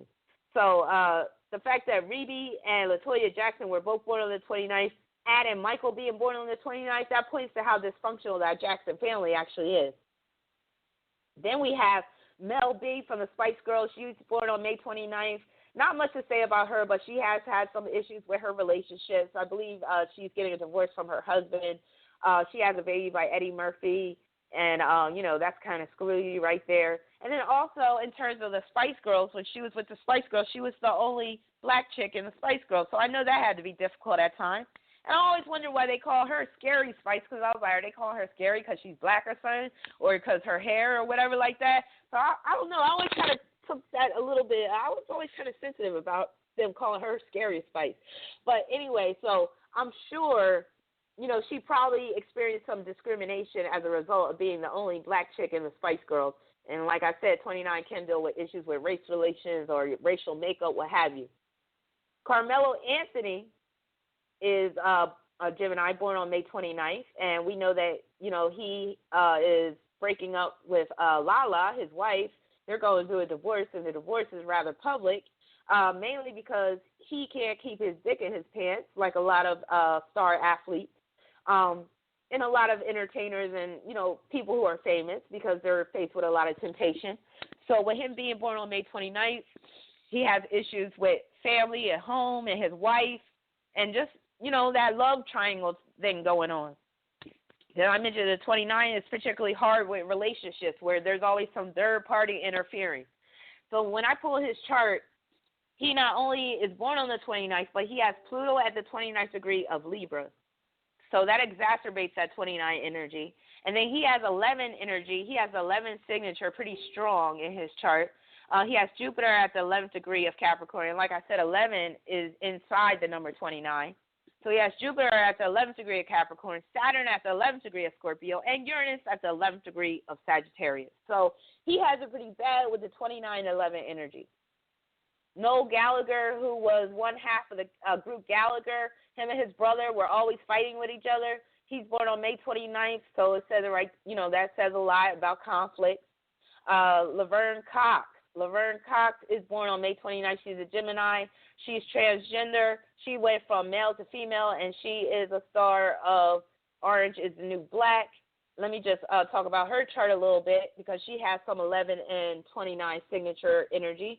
Matter of fact, I think her and Carmelo Anthony share the same damn birthday. Oh, hell yeah. So her and Carmelo Anthony share the same exact birthday and year. So they're both born on May 29, 1984. So they both have that Pluto at the 29th degree, and they both have that strong 11 signature. It's just that Carmelo Anthony chooses to manifest his through sleeping around, while he's married, whereas Laverne Cox had the issue with the self-image and the issue with the sexuality and gender and all that stuff. John Hinckley, who was accused of attempting to assassinate President Ronald Reagan, was born on May 29th. And he was also obsessed with Jodie Foster, the actress. So he stalked her for a while. So that can point to the number 29. Remember, I said issues with women. Bob Hope, born on May 29th. There's some dirt in Bob Hope's history. I'm not going to go into that, but Bob Hope was basically like America's guy and all that stuff. But he got some dirt with him. Trust me. Just research this lady called Kathy O'Brien, and it's called The Transformation of America. She got some information on Bob Hope that you might want to be privy to. But that's for another discussion. And then also Patrick Henry. Patrick Henry was a patriot, and he was the one who said, "Give me liberty or give me death." So again, like I say, with him being a Gemini, being very vocal, saying exactly what's on his mind, but with the 29th, being on board on the 29th, that's basically, oh, okay. So it's a desperation feeling. So no wonder why he was like, "Give me liberty or give me death." Now, moving along to June 29th, I got to speed things up. So people born on June 29th are born under the fourth sun sign of the Zodiac, Cancer. They are ruled by the moon, symbolized by a crab. Individuals born on this date are prone to protecting their inner feelings and with a protective shell. Once in their shell, it can take time and patience, cajoling to lull them into coming out again. They are sensitive souls, vulnerable to swift mood changes, which can confound their closest friends. The thought of home and family can soothe their inner turmoil.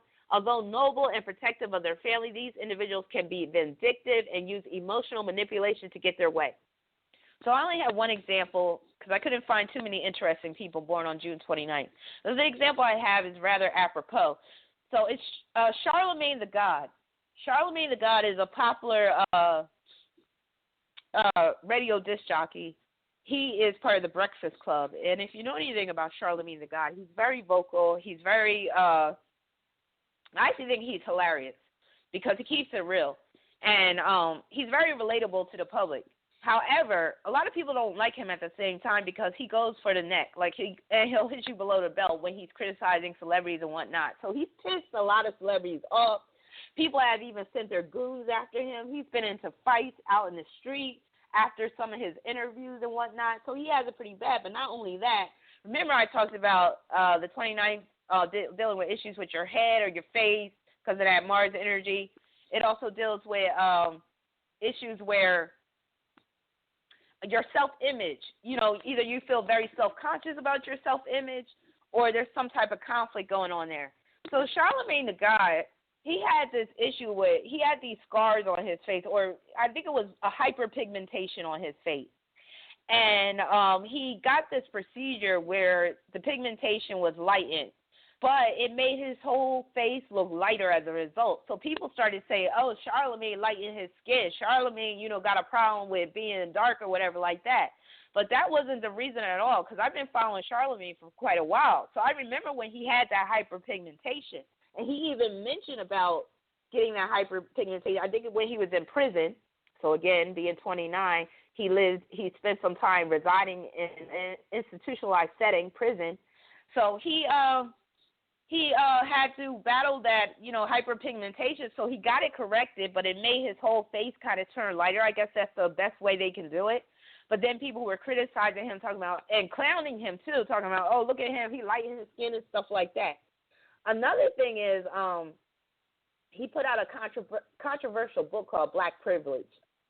And that book basically, I think it's basically it's a counter attack or counter argument against basically people saying that blacks are still disadvantaged in this country. And I think he's saying that, if you have, self-determination and you're persistent and whatnot, you can actually make it or whatever like that. I haven't read the book, but that book has caused some controversy simply because it deals with race relations. So, again, like I said, the 29 can point to race relations as well. And I've heard people criticize Charlemagne about how he's down on dark-skinned women or black women in general, but if he has a white woman on his show, he's all up their asses. So, yeah, so that's another criticism that people have about him. Now, moving on to July 29th, the famouspeople.com website says the probability of Leo personalities are thought to be astrologically determined by the powers of the sun. The actual date in which July 29th individuals are born is governed by the moon. See, that they're using basically numerology, Chaldean numerology or whatever. As such, the two celestial bodies together determine the characteristic distinctiveness of these people and explain the plausible difference of them from other Leo personalities. Individuals born on July 29th are practical and creative folks with streaks of optimism and perseverance. They are charming in their mannerisms and sincere in their approach. Their dependability makes these individuals a perfect friend, partner, or mentor. What is the most remarkable trait of these individuals is their futuristic and visionary outlook and the tendency to take caution and not make haste. However, behind all these positive attributes are a few negative traits that these people have. They can be emotionally demanding, hot-tempered, stubborn, and opinionated in unfavorable or unexpected situations. So the three people I have with this, Benito Mussolini, who was a dictator of, he was the first fascist leader of Italy. Basically, he founded Italian fascism. And then Black Dahlia, matter of fact, let me Google her because I forget exactly the story, but she is born on July 29th, and she was murdered in Los Angeles, California, and her body was mutilated and cut in half, and it became highly publicized, and she became known as the Black Dahlia because I don't think she could be identified in the beginning. And they took that name from a film noir murder mystery, The Blue Dahlia.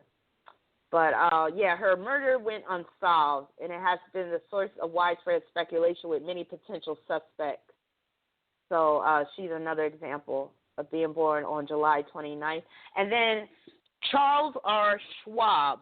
If you ever heard of Schwab, Schwab is an investment company, and Leo can certainly deal with investment. So I just thought that was interesting because remember I said 29 can produce a very shrewd individual.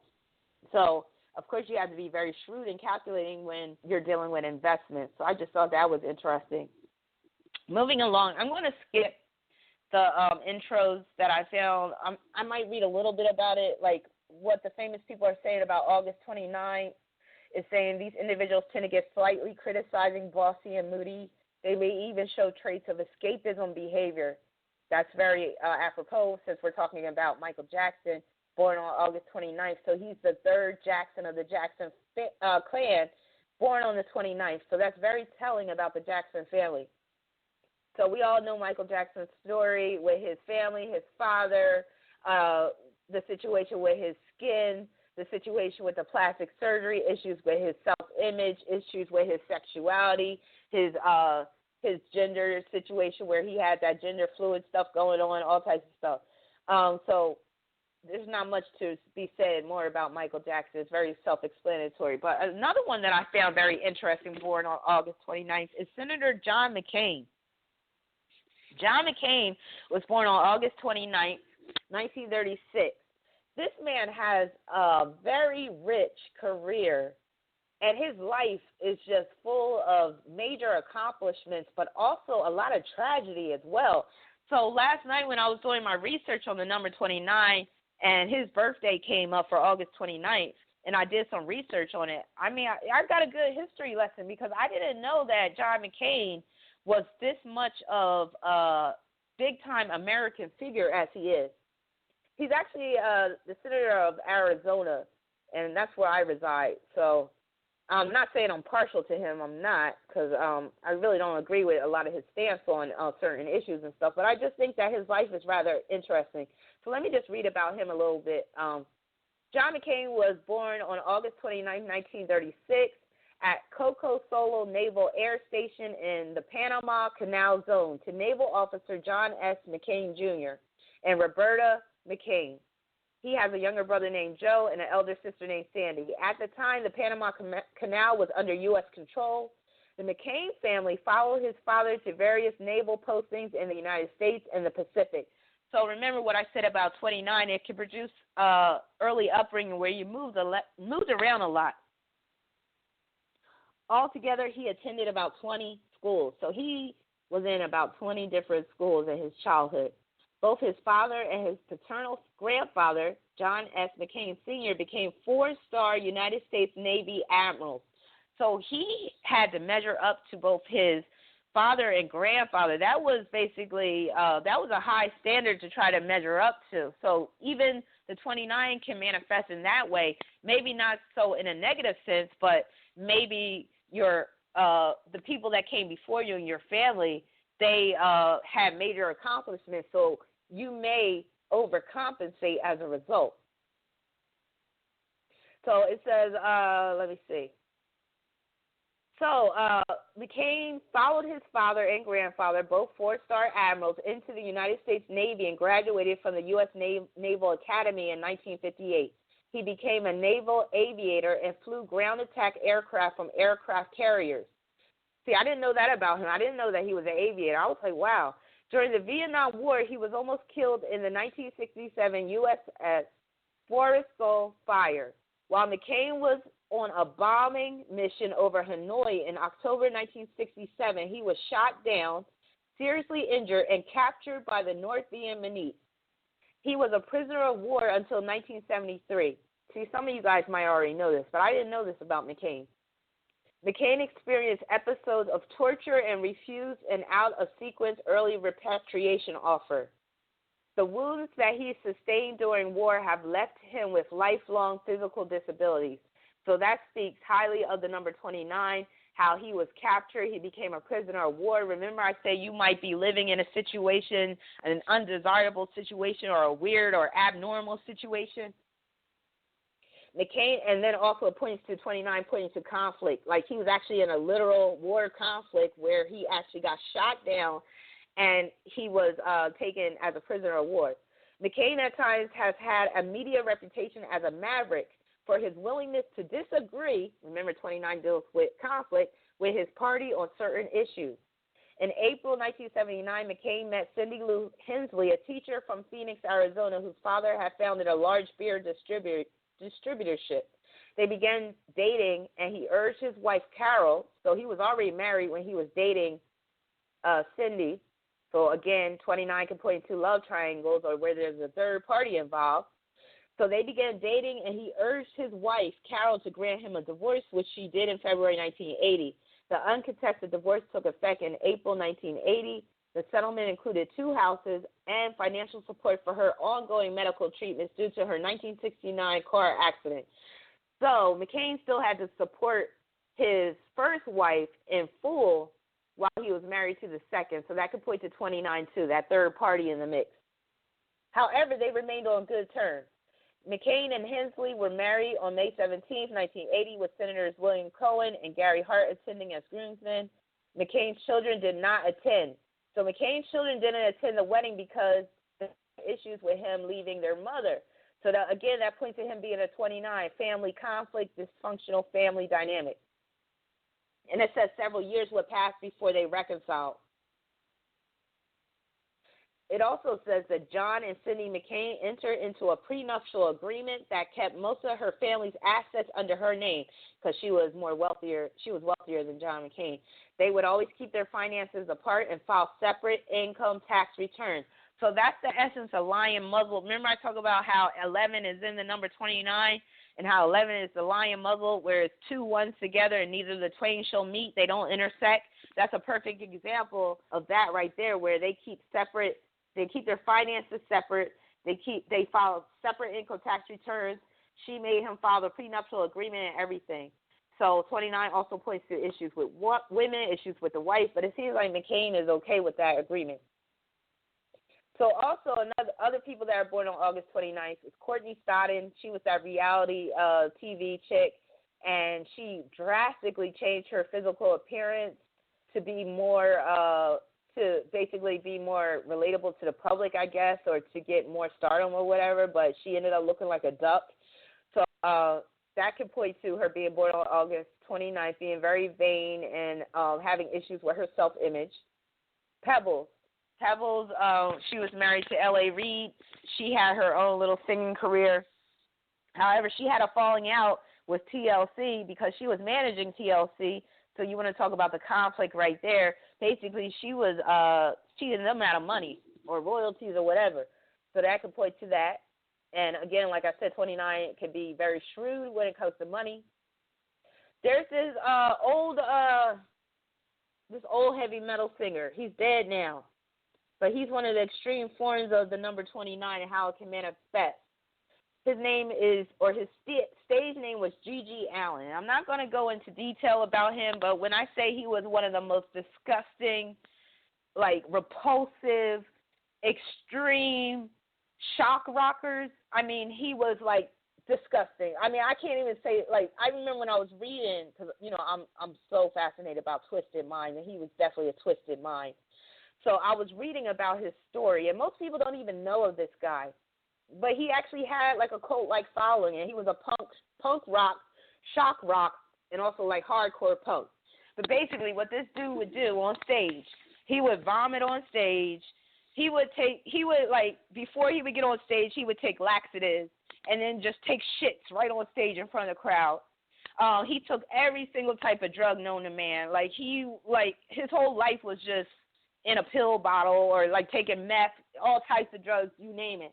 And then he even announced that he planned to kill himself on stage on a certain date. And he never got into the act of killing himself, but after this one performance, he marched down the street with a bunch of his concert goers, and they all ended up in this house, and they had one of the biggest drug parties ever, and he ended up dying over an overdose. So if you want some insight about how nasty the 29 could be in terms of our birth number, of course you have to take other factors into account, especially when we're dealing with the person's natal chart. Read about G.G. Allen. That's G.G. Allin, because his story will blow you away about how nasty he was. Man actually scares me. And I advise you not to Google the images because you might see some stuff you don't want to see. Moving along. September 29th, I have two people, Andrew Dice Clay. If you don't know about Andrew Dice Clay, he was a popular comedian in the 80s, and his main gimmick was talking trash about women and being very chauvinistic. So with September 24th, with him being a Libra, that points to the opposite sex relationships, and that 29 can point to issues with women, him basically creating conflict as a result of what he's saying about women or the opposite sex. And then you have John Brower Minogue, born on September 29th. He was one of the fattest men. I think he was deemed as the heaviest human being ever recorded, at one time.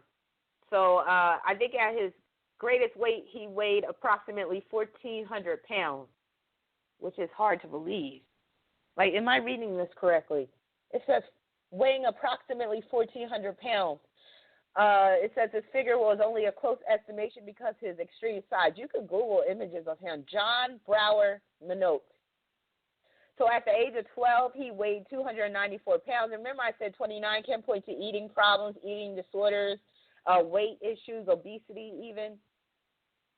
So he had lost a lot of weight when he went to the hospital because he was admitted into the hospital because he had severe edema. And then he lost a bunch of weight. He lost approximately 924 pounds. So he lost most of his weight, but then he gained 952 pounds right back. And that was basically the beginning of the end for him. And he died 23 months later on September 10th, 1983, at the age of 41. So that just shows you. So if we're talking about Libra being born on September 29th, they are really dealing with an imbalance. I mean, it's extreme. Now, October 29th, let me just read what it says about October 29th from the famouspeople.com website. Pluto is primarily responsible for the personality traits of individuals born under the zodiacal group Scorpio, also Mars as well. Mars is the original ruler. However, the actual date in which October 29 individuals are born comes under the influence of the moon. Thus, these two celestial bodies played a dominant role in determining the probability of the personality of October 29 individuals. These people are blessed with a caring and considerate side and have a strong sense of responsibility. A sharp observation and highly imaginative innovation fills these people with ideas and makes them have an optimistic and positive outlook of the world. On the other hand, these people are likely to get stubborn and have a bossy and domineering nature. Proneness to moodily obsessive and uncommunicative is also common in October 29 folks. So the people I have born on October 29th, Winona Ryder, she grew up in a kind of dysfunctional family. Basically, both her parents were hippies, and Timothy Leary was basically her godfather. And if you know about Timothy Leary, he was like the father of the counterculture in the late 60s, and he was the one who said tune in, turn on, drop out, and he was all about, he was a proponent of LSD and expanding your mind and all that stuff and tripping and all that stuff. So he was Winona Ryder's godfather. So we know that her home life and her upbringing was kind of kooky or very alternative or very hippie-esque or very bohemian.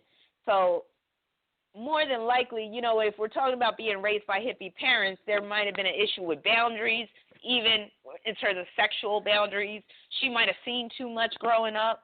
And I wouldn't even be surprised if Timothy Leary, you know, was doing something inappropriate with her, because there's some pictures of them on the internet where she's young, and it doesn't look too appropriate.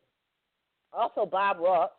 Bob Ross was that famous painter that had that really soft voice, and he just had that delicate touch. So he's one of the lighter manifestations of how the 29 can manifest.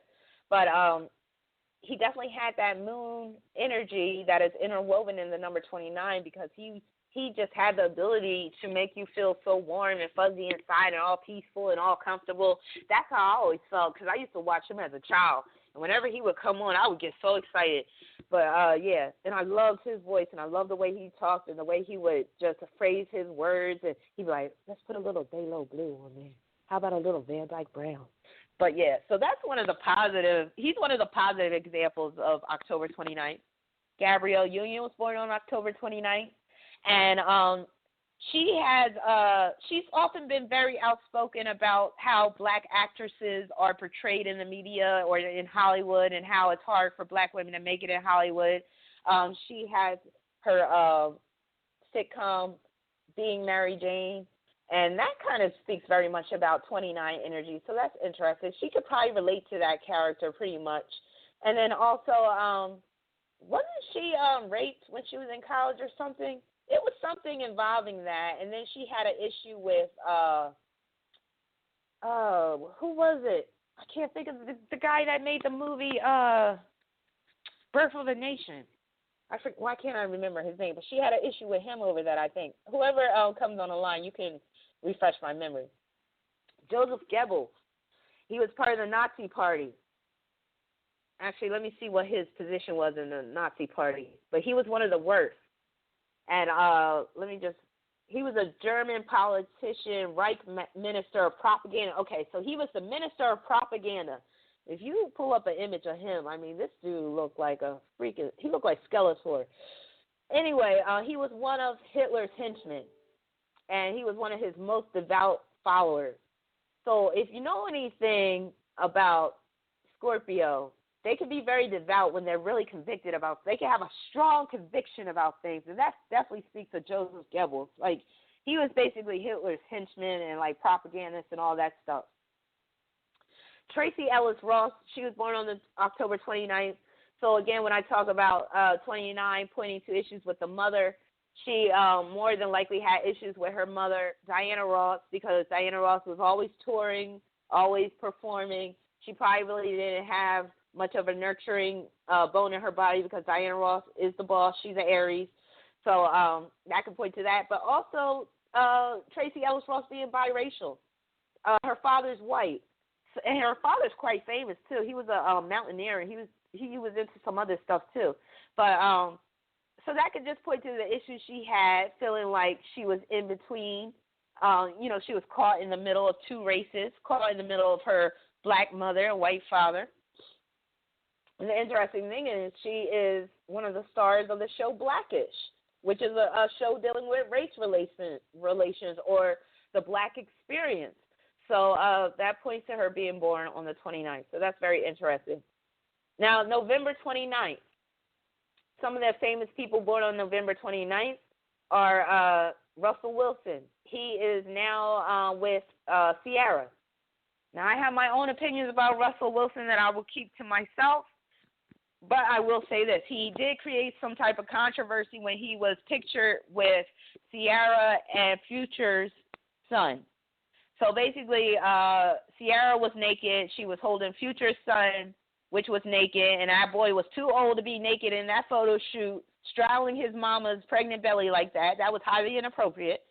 And Russell Wilson was behind Sierra, like holding her or whatever. And people were saying, that's not right. Like, Russell Wilson shouldn't be in the picture with her son when that's Future's son or whatever like that. So after the Game, the rapper The Game was born on November 29th. Stanley Ann Dunham, Obama's mother, was born on November 29th. So, the issue with the race, she got with a black man, had a biracial baby and all that stuff, right? Had conflict with her family over that, and she was also in the Communist Party, or she was doing something with communism and stuff, so that could point to her being born on the 29th. Don Cheadle was born on the 29th of November. Now, he seems like he manages his 29 energy rather well. I really don't ever hear any scandals about him or anything, so if anybody got any dirt on him, please let me know. Rahm Emanuel, he is now, isn't he the mayor of Chicago now, but he was also part of Obama's cabinet back, I think, in Obama's first term. He's a real shady individual, and he's been rumored to be gay. And then you have Jackie Stallone, Sylvester Stallone's mother. As we know, she has issues with her image because she got a ton of plastic surgery. Sylvester Stallone has as well. And wasn't Jackie Stallone, didn't she have a psychic hotline at one point? If somebody remembers that, if my memory serves me correctly, I think she was doing psychic readings, which will point to her being born on the 29th as well, because that cancer energy can point to psychic ability as well. And last but not least, December 29th. Oh my God, I forgot about this one story. And then I'm going to open up the phone lines after I get into the 29th degree of the sign. I got this great example about how December 29th can manifest. And one of my clients, I was going to share her chart. And if she's listening, I think she'll be she'll appreciate this story, because they're both born on the same day. They're both born on December 29th, and they both have the same issues pertaining to their life. So let me get into her real quick, because she is a perfect example of how extreme the number 29 can be. So Billy Tipton. Billy Tipton, also known as William Lee Billy Tipton, was born on December 29th, 1914. Was an American jazz musician and band leader. He is also, I'm getting this from Wikipedia, he is also notable for the post-mortem discovery that, although he lived his adult life as a man, he was assigned female at birth. So basically what they're saying is, because they're trying to be politically correct, but basically what they're saying is Billy Tipton was born a female and became transgender and lived her life as a male. As Tipton began a more serious music career,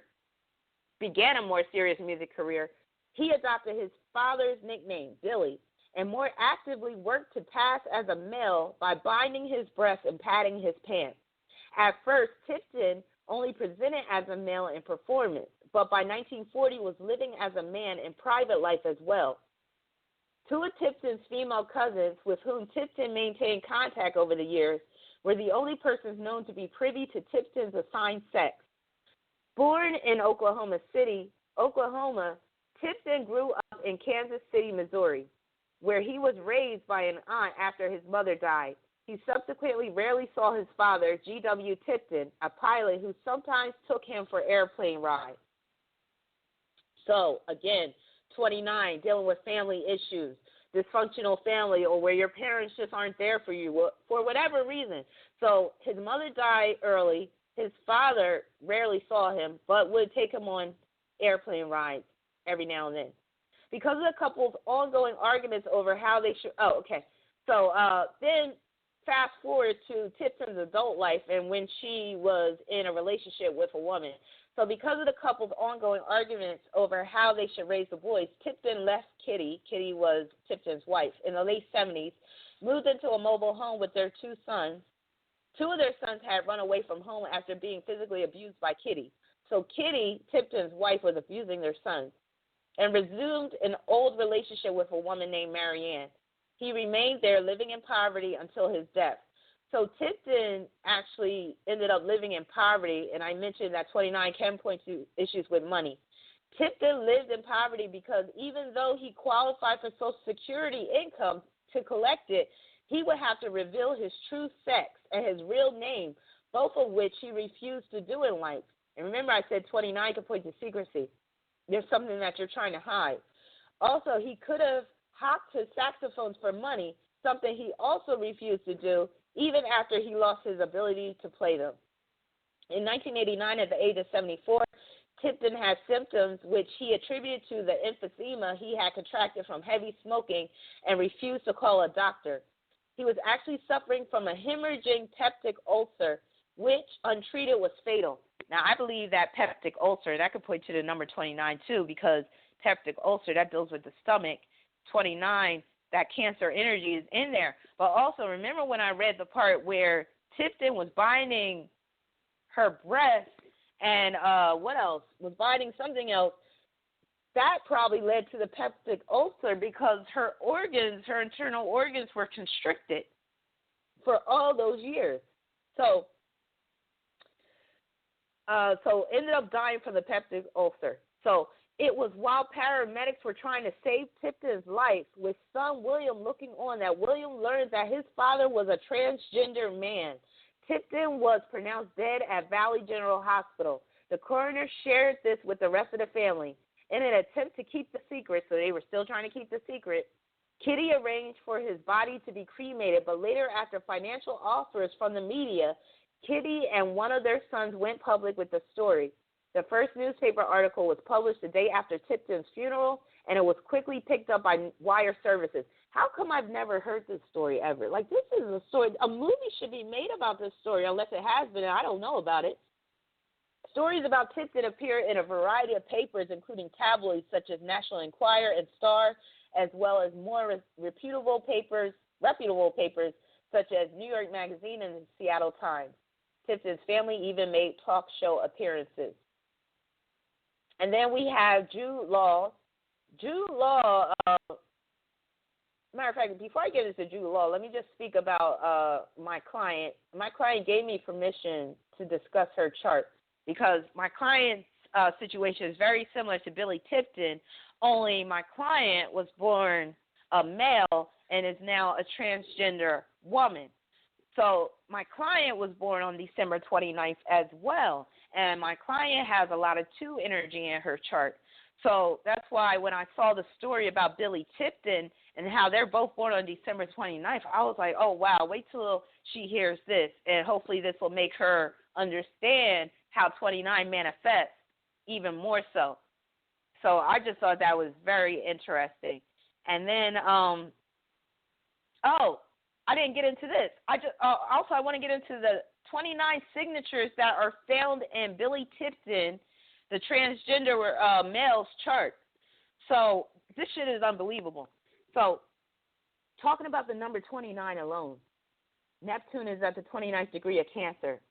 That could point to wanting to dissolve your femininity, wanting to hide the fact that you're a woman, keeping that a secret. North Node was at the 29th degree of Aquarius, South Node at the 29th degree of Leo. Venus at the 29th degree of Scorpio. Venus is conjoined to the asteroid Hebe, and that's at the 29th degree. 29th degree Pisces on the 6th house cusp. Amor was at the 29th degree of Pisces on the 6th house cusp. 29 degrees of Virgo on the 12th house cusp. Cupido was at the 29th degree of Virgo on the 12th house cusp. So Billy Tipton had the 29 signature, like, stamped on his chart, like, ridiculously strong. I mean, like, that's something that, I mean, it's unavoidable. So no wonder why Billy Tipton was dealing with so much internal conflict. Also, we had Jude Law. Jude Law, born on December 29th. Now, where he's an actor, where his 29 manifests in his personal relationships. He even got divorced on October 29th. He has 5 kids by, I think, like 3 different women, and he's had some pretty tumultuous relationships. And he actually tried to get back with the next, which is very 29 too, trying to get back with a past love. John Boyd is another one born on December 29th. He was estranged from both of his children at one point because I think they sided with the mother, but once the mother died, he was able to rebuild a relationship with his children. And then so that can also deal with the death of a wife as well, or a death of an ex-wife, or the mother of your children being born on the 29th, because I mentioned problems with motherhood, problems with the wife, what have you. Ted Danson is another one. He's an actor born on December 29th. He has the issues with the race relations because, let me see, but before I get into that, he had issues also with marriage as well, but he has relationship issues and issues with race relations. He started dating Whoopi Goldberg back in the 90s, and he's created this controversy because he put on a roast for Whoopi Goldberg, and he dressed up in blackface. But he said that Whoopi Goldberg was fine with that, and they both thought it was funny, and that they didn't understand why people was being so sensitive about it because it was something that she co-signed on. But still, being a 29, that shows that, that resulted in him getting a lot of flack for that by coming out in blackface for Whoopi Goldberg's roast. Now, their relationship didn't last very long at all. And also, speaking of diet, Ted Danson, he has previously been a vegan multiple times, and he is currently a pescatarian, which means he only eats fish. So, again, 29 dealing with eating habits or dietary needs, what have you. Ted Danson is also diagnosed with Poland syndrome. Basically, it's a rare birth defect characterized by underdevelopment or absence of the chest muscle. So, again, 29 has that cancer energy in it. Cancer deals with the chest, and it's only affecting one side of the body. And usually it also deals with a webbing of the fingers of the hand on the same side. It can also produce breast and nipple abnormalities. So, yeah. So 29 can be rather challenging and deleterious if you don't have a strong support system, if you don't have a strong dose of nurturing in your early life. There's so many ways that 29 can manifest negatively. Now, let me just go through the 29th degree of all the signs, because I know some people who are listening really want to know about how it manifests in terms of the signs. So I'm going to get through that real quick, and then I'm going to open up the phone lines because I know people are waiting. Let me just see how many people are on. Oh, Lord, quite a bit. And I was never able to open up that chat room, so I apologize about that. Something with my Flash player thing. So, okay. Oh, and a few more tidbits I wanted to say about 29 before I get into the 29th degree of the sign. And the 29th degree of the sign is called Anaretic degree, and it's a critical degree, and it's a degree that could be quite messy. The 28th degree is an Anaretic degree as well. So the latter degrees of all the signs can be particularly tricky. So I wanted to mention that the asteroid Apollo right now, and I posted this in my Real Talk astrology group, is currently at the 29th degree of Leo. So I'm basically saying woe to all the parents that have children around this time and the child's sun or moon or Mars or ascendant happens to be right on Apollo, because that can produce a child that is super hard-headed, that is always getting into fights, or they're always getting into accidents, or they're sustaining injuries, and where they're constantly having to learn the same lesson over and over again. So if we're talking about the 29th degree of Leo, which is where Apollo is right now, just know that Apollo is very similar to Leo. It's very similar to the sun. So we're talking about strong egotism. We're talking about being very bossy, being very aggressive, where it's like, you know, you're trying to act almost like a dictator at times or like a king, but you really don't have a kingdom. You really don't have rulership, but you're still trying to come across as a king or a tyrant or whatever. So I just wanted to put that out there about Apollo being at the 29th degree of Leo right now. And there was something else that I wanted to speak of about, I also wanted to talk about how the 29th degree, in my opinion, is kind of akin to the asteroid Lilith, because Lilith can deal with problems with women, problems with motherhood, and the myth of Lilith is Lilith basically killed children, and she's like she's basically the goddess of abortion and miscarriage and whatnot. And I said 29 can deal with problems with motherhood and all that. And also a man that's born on the 29th, or if his life path is 29, or if he has, let's say, the moon at the 29th degree or Venus at the 29th degree, he could very well attract trashy women or women that are rather Lilith-like.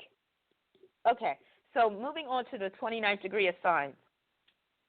So starting with Aries, the 29th degree of Aries can point to misdirected devotion. It can make you a workaholic. It can make you a workaholic, but you're motivated by fear. So that could be a fear of poverty, a fear of being insignificant, a fear of having to take a backseat to others, because as you know, Aries likes to take the lead. It could point to being an overachiever. It could point to being one of those type A personalities. It can make you obsessed with power, obsessed with gaining power, or obsessed with obtaining positions of leadership.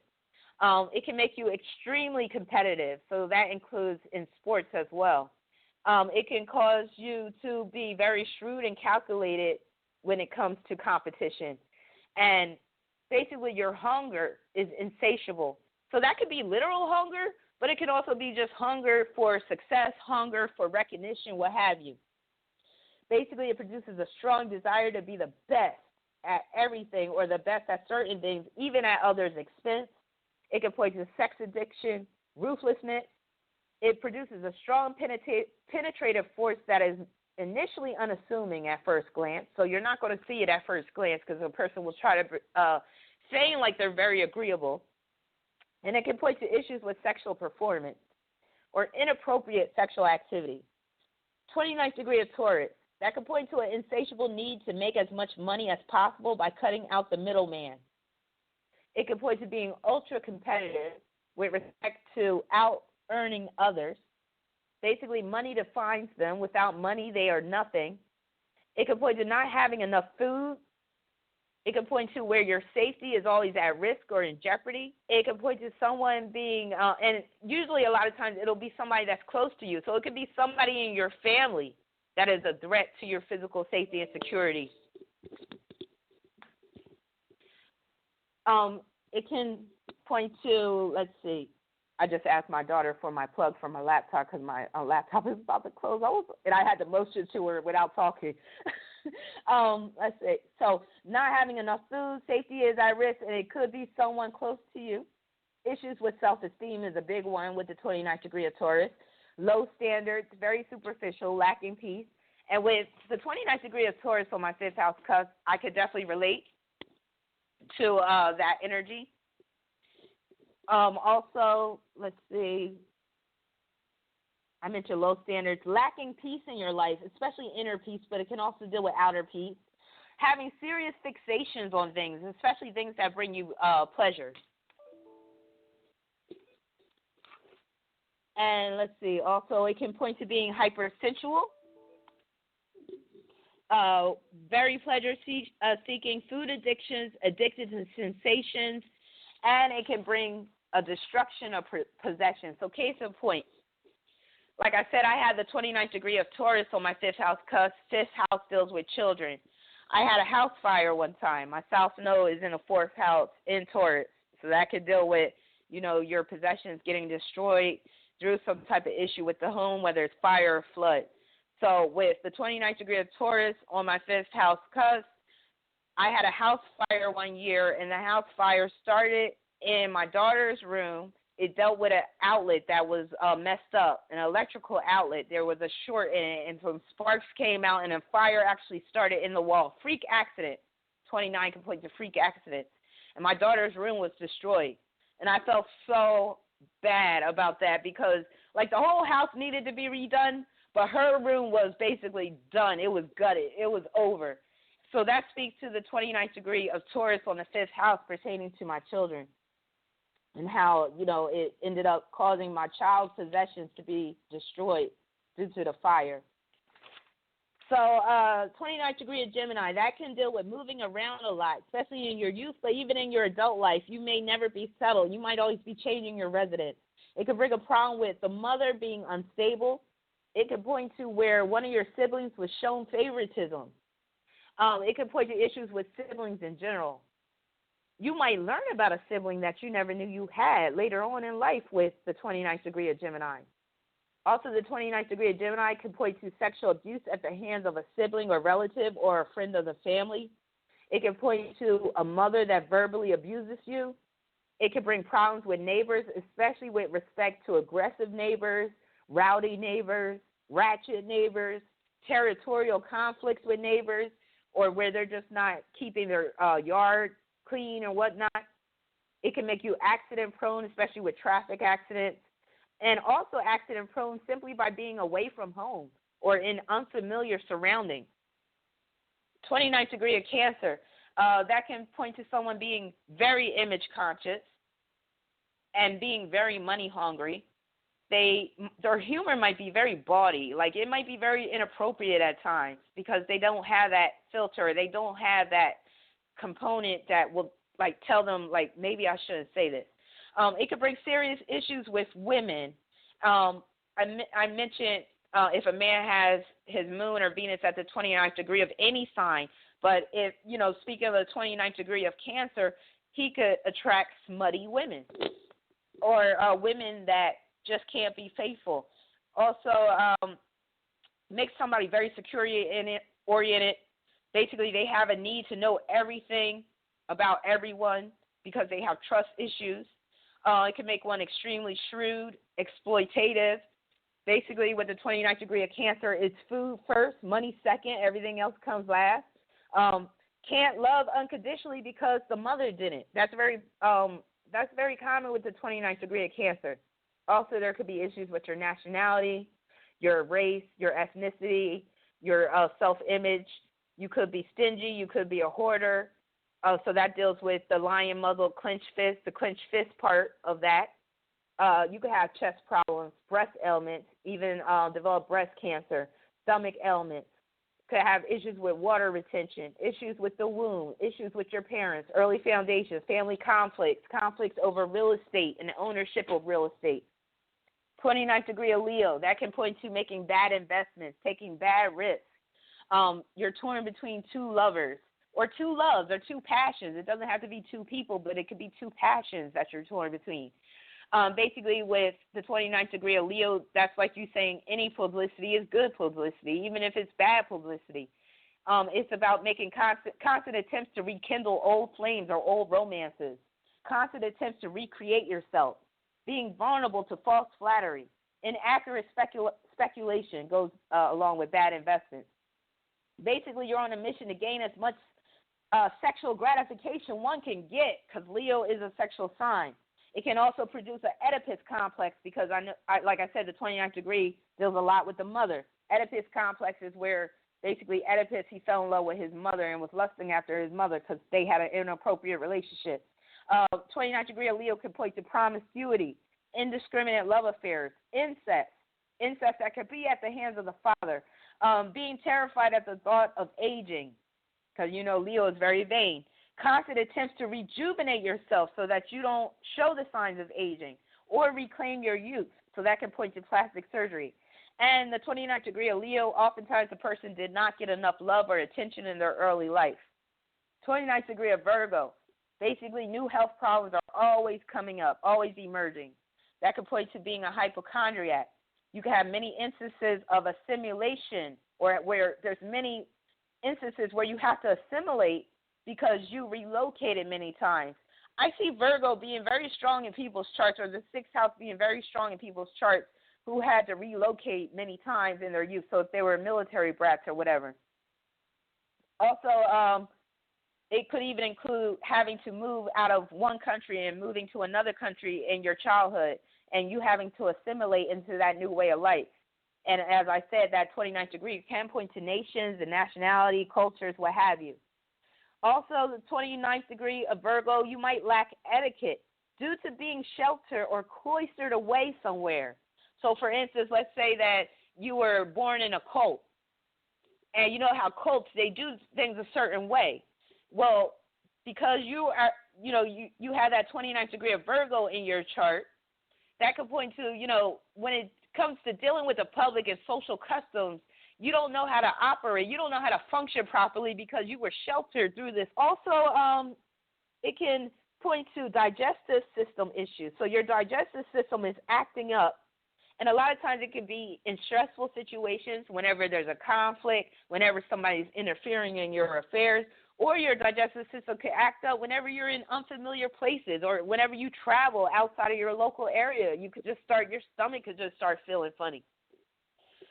Also, with the 29th degree of Virgo, your mother may have mental health issues, or most of the people in your family. It could point to a dysfunctional family in general, where, decorum is lacking, order and structure and routine is lacking. Or with that 29th degree, because I've seen somebody with Pluto at the 29th degree of Virgo. Actually, DMX has it. DMX has Pluto at the 29th degree of Virgo. Oftentimes when you see that, that's when order, structure, and routine are imposed upon you because you don't have any, or you didn't have any in your early life. So it's imposed upon you. So that could be either through the military, through prison, through going to a reform school. So DMX went to a reform school before. As a child, his mother put him in reform school, or a halfway house, or a group home, whatever you want to call it. So all of that could point to the 29th degree of Virgo. So basically where you're being forced to learn certain etiquette because you didn't have no act right when you were younger, or you just weren't taught that when you were younger. Also, 29th degree of Virgo, I mentioned digestive issues. It can produce appendicitis in some cases, and it can just point to being very disobedient because you weren't taught properly how to have proper etiquette and manners. Also, Libra at the 29th degree of, so anything at the 29th degree of Libra, oftentimes you're constantly trying to return to old relationships. It can point to relocating for a relationship, and usually you're doing that for the wrong reason. You relocate for a lover or to be in a relationship, but it doesn't end well. It could point to state intervention in the home, so CPS coming into your home as a child, or, as an adult, CPS coming into your home to investigate how you are as a parent. It could point to getting sued more than once, being picked for jury duty more than once. It can point to estrangement from family, where family become like bitter rivals or opponents or enemies. It can point to legal problems regarding real estate. A partner or a spouse is cheating all the time, being a follower, not being a leader, being too concerned about others' perceptions of you, being caught in the middle of feuding parties, could be your parents. Just think about if you ever seen that movie back from the 80s with Drew Barrymore. It was called Irreconcilable Differences. That is a perfect example of how the 29th degree of Libra can operate, where the little girl felt caught in the middle, and she eventually tried to she wanted to become emancipated from both of her parents. Basically, the movie was she wanted to divorce her parents. 29th degree of Scorpio, constant attempts to reinvent yourself, always on the verge of momentous change. So the person is never stable because they're always trying to reinvent themselves. They're always on the verge of some momentous change, or always on the verge of some type of crisis. That can produce a lot of changes in residence as well, but a lot of these changes may be against your will, as opposed to Cancer and also Virgo. Virgo actually could point to changes in residence that are against your will as well, because you're being forced to assimilate. The Scorpio really very much so, where it's changes of residence that's beyond your control. It could also point to eating disorders, problems with your diet. It can bring sex addiction, vengeful behavior, power-seeking, but in clandestine ways. So you're very power hungry, but you don't basically reveal that on the surface. Basically, you're obsessed with gaining power over others, changing the emotional climate, self-harm. So this is big, where you harm yourself or you cut yourself. Think about the 9 being included in the 29. Sexual abuse at the hands of a family member or friend of the family, and usually this is the worst kind of sexual abuse, and sexual abuse that's usually prolonged, like it takes place over years. Can also point to sexual perversion, group sex, orgies, swinging, sex clubs, bondage, domination, sadomasochism type of sex. It can point to crafty manipulation, hexes, spells, curses, people who are very vengeful, and they get their revenge by putting hexes and spells and curses upon you. Or you might be one of those people that are drawn to that type of stuff. It can deal with attracting nasty women. It makes you very susceptible to infections, including sexually transmitted diseases.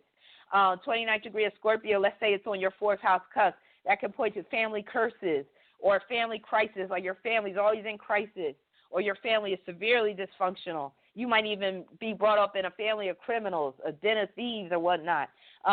Connecting with several soulmates is another common trait of the 29th degree of Scorpio. So all your partners may be past life partners. If you have the 29th degree of Scorpio, maybe on your 7th house cusp, your 5th house cusp, maybe your 8th. 29th degree of Sagittarius, that can make somebody a religious fanatic. They might be religiously devout on the outside, but on the inside they might be a total sleaze. They might be dirty, rotten scoundrels, but try to portray like, they're on the up and up on the outside. For men in particular, it could produce a big-time womanizer where he has a hard time committing, or he's just unable to commit to one mate. He needs more than one woman. It can point to getting caught up in conflict. And I shouldn't even say men. Let me stop being sexist, because we're in 2017. I'm going to say this deals with women, too. So a woman could be a manonizer, or whatever, however you say that, or a lesbian could be a womanizer with the 29th degree of Sagittarius, where she's just running through women.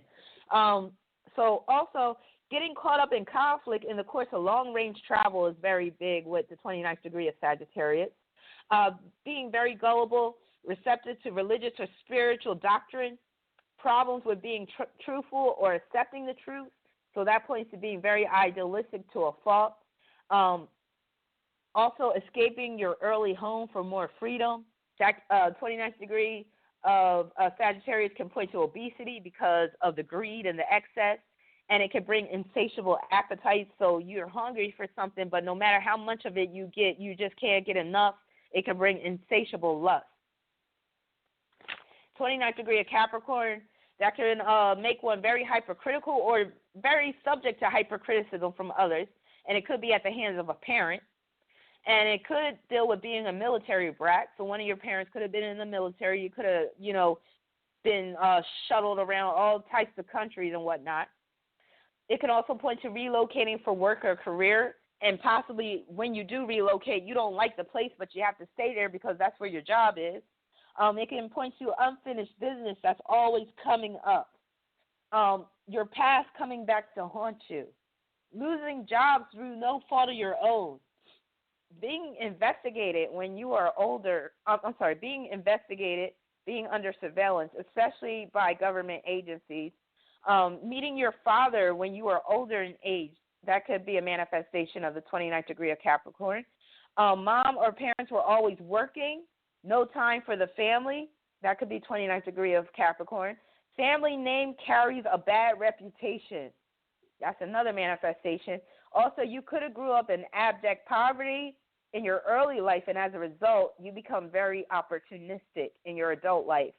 Also, being afraid that you will, that your cover will be blown. So you might be trying to portray a certain reputation or public image, but you're really a different way undercover.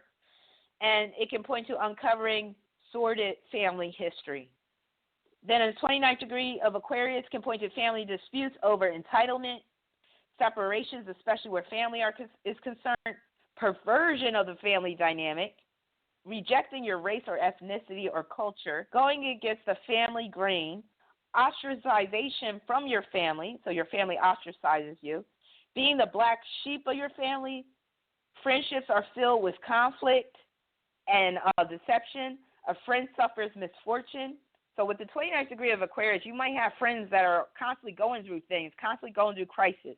A friend might even experience an untimely death. Dealing with race relations, the 29th degree of Aquarius can point to colorism. Also struggling with your sexuality or being asexual or going through long periods of celibacy or abstinence. A friend can't be trusted. Basically, your friend is sleeping with your mate. Being rebellious for no reason at all, just to rebel. And also being very experimental to a fault where you can't commit to anything. And then also, last but not least, 29th degree of Pisces, attempting to be your own island. Being very self-contained, well, feeling like, you have everything you need. You really don't need anybody because you want to be, like, insulated. Also, it can produce crazy visions. It can deal with being drunk with power, believing that you're some kind of superhero or savior, where you become like an actor, or you can also look at it as you're a chameleon, so you can switch up, and people may not really know who exactly you are or who they're really dealing with. Also, where you're morphing to fit every situation because you want everybody to like you, and you have a hard time dealing with people that, think lowly of you.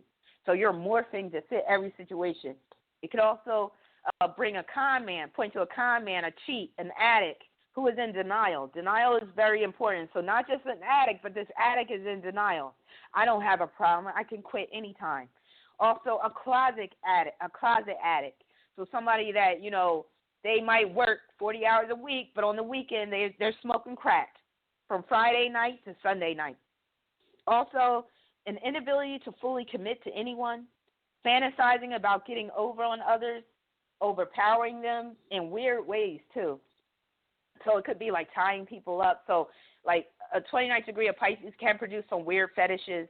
So like a man, he may not just have a foot fetish. He might have a fetish of cutting women's feet off and actually like putting their feet in a jewel box and like polishing them and all that. That's how twisted it can be. Also, assuming a false identity that deals with being a chameleon. And it can actually produce a strong dose of narcissism because the person is very delusional and has delusions of grandeur. And that 9 energy can bring that narcissistic egotism in it. And then also the narcissism will usually come as a result of a neglect or abandonment in their childhood. And also being without a stable permanent residence and where the person has vagabond tendencies, where they're just like a leaf blowing in the wind or they're a hobo. And so the 29th degree of Pisces can point to extreme forms of mental illness like schizophrenia and whatnot.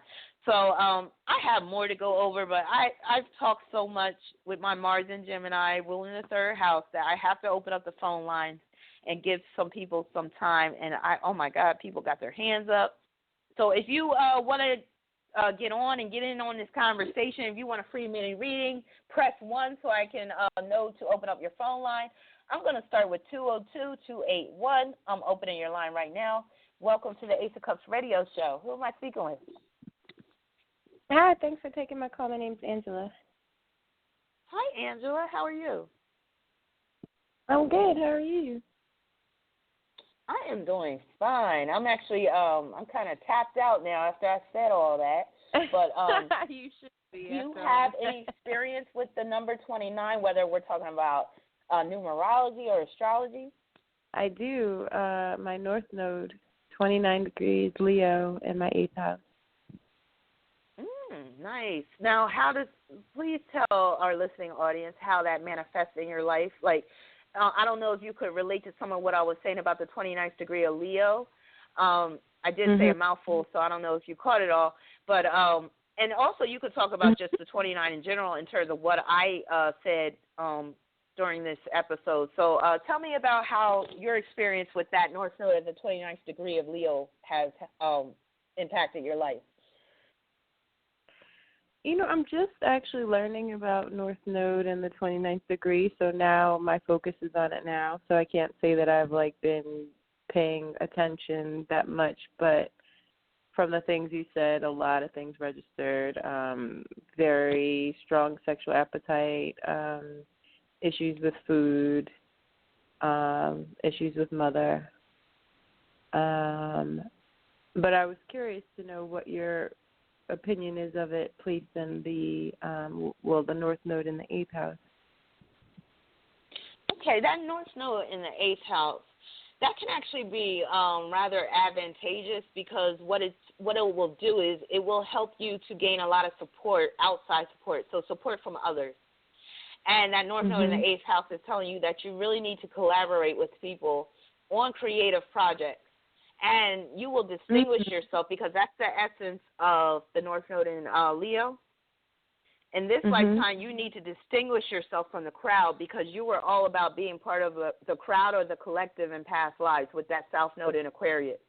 So in this lifetime, you may not have a strong, healthy sense of self-identification when it comes to just you, who you are alone, standing alone. And also, you're supposed to be a leader as well. But with the 8th house influence, being a leader also means that you have to be a team player, because that 8th house always deals with other people. You've heard of the saying, no man is an island.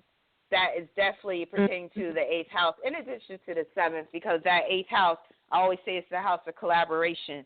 So with the North Node at the 29th degree of Leo in that 8th house, you also want to look at your sexuality as well. So you may be naturally prone to attracting sex partners who just are out to exploit you or manipulate you or to get what they want and then move on. But it is very important that you experience sex in this lifetime, because in past lifetimes, you were either not much about sex, or you were asexual, or you were just dealing with some sexual dysfunction. So it's very important that you get to know yourself sexually. So if you do manage to accumulate a nice amount of sex partners, well, say this again. Sorry, what did you say? Oh, no, I was saying if you happen to accumulate a large amount of sex partners, don't be hard on yourself about it, because you are supposed to experience a lot of sex in this lifetime. Like, you're supposed to be very sexual, especially since it's in the 8th house. Yeah, I am very sexual, but it's funny. Okay, good. I go through long spurts of celibacy. I'm talking years, like probably 5 years. And that's your South Node in Aquarius, yes. So that's bound to happen. And let me ask you this. With that South Node in Aquarius, do you sometimes get approached by lesbians? Oh, all day. All day. See? Now, what's your sexuality? Are you heterosexual? Are you homosexual? Are you bi? I'm heterosexual, but I'm very attracted to women. You know, I also have a That's your past life. Yep, that's your past. I see it all the time. Yeah, my Venus is opposed Pluto, so yeah, moon conjunct Pluto opposing Venus.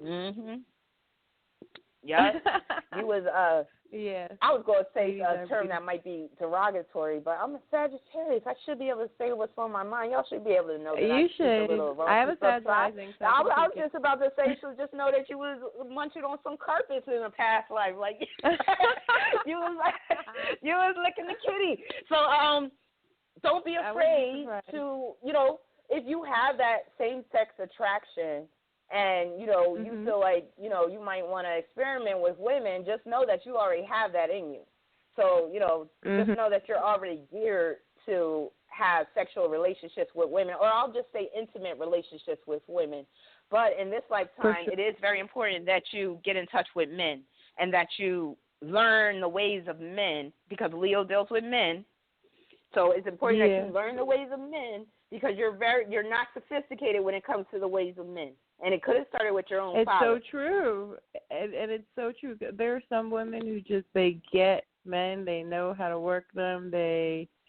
I literally, I'm so clueless when it comes to that. Like, I really don't get it. And even though they say that they're the most simple creatures, I don't get it. I don't. And maybe it's because I'm trying to relate to them as a woman, Yeah. Yeah. And see, with that South Node in Aquarius, there really wasn't no distinction between the sexes in past lives. So I don't know if you've ever heard of that story or read the book Brave New World.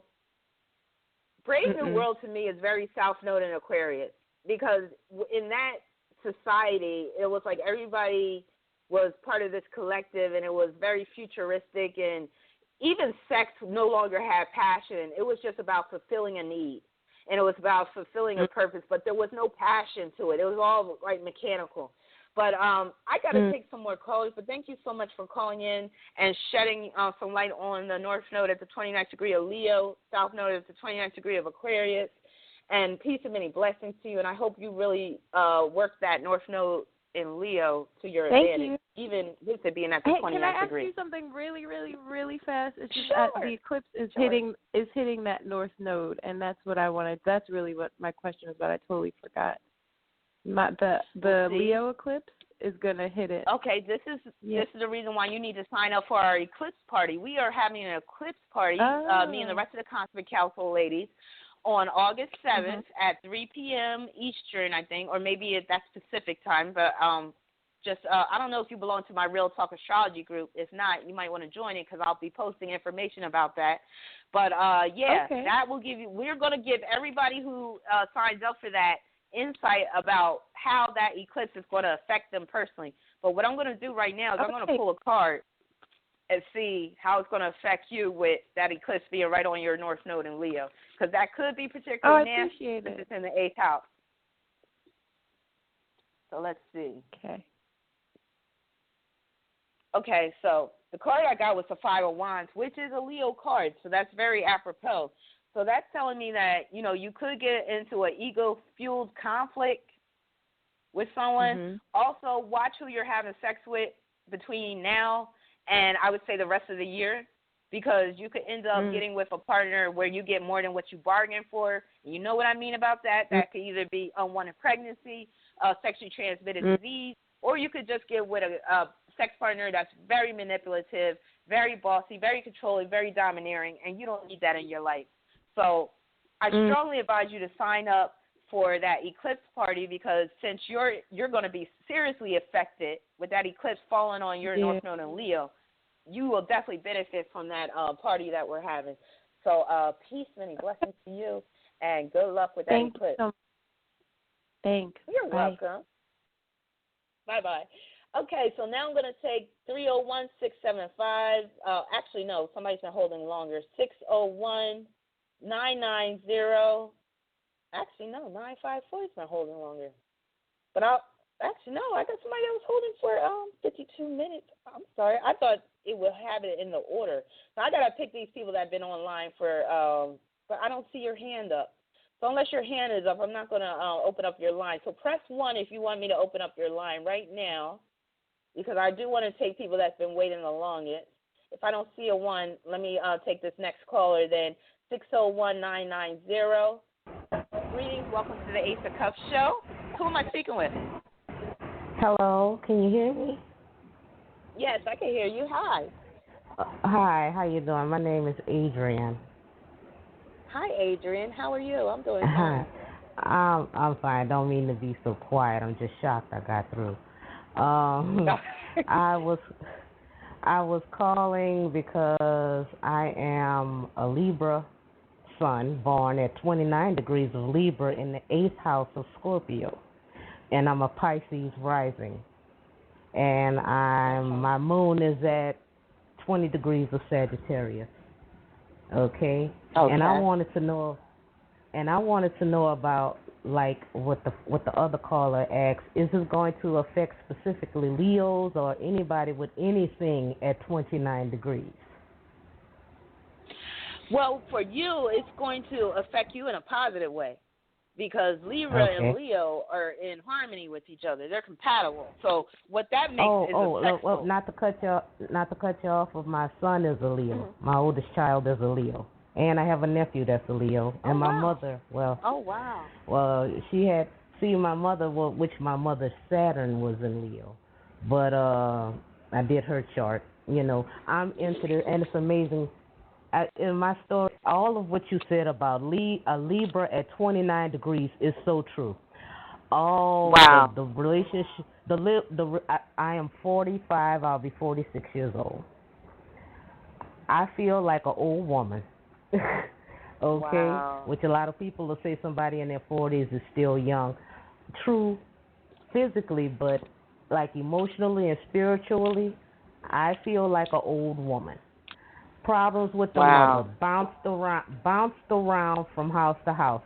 I live in Mississippi. I'm originally from New Orleans, Louisiana. Hurricane Katrina was a mess. Flipped everything on my life on its head. Do you hear me? It was like I got hit with a 1, 2, 3 punch. I know I'm going through my Saturn return right now. Okay, and it's not over because I'm a Pisces rising. Wow. Okay. I've been sitting back, baby, charting my chart. My first Saturn return happened to me in the 80s, and it was a doozy when I was a preteen all the way to high school. I mean, family members were dying left, right, and sideways on me. Bounced around from house to house. Everything you said is spot on. I'm telling you, I've been through it. Okay, I've had, like I said, with Hurricane Katrina, I lost everything. My house, all my possessions, everything was sitting underwater. Wow. In New Orleans, yes. Okay, well, you that talk is about definitely death and an rebirth. 8th house sun at the 29th degree of Libra, because that is a situation that's I'm beyond talking your about death and rebirth for. I'm talking about death and rebirth for as far back as I can remember. Do you hear me?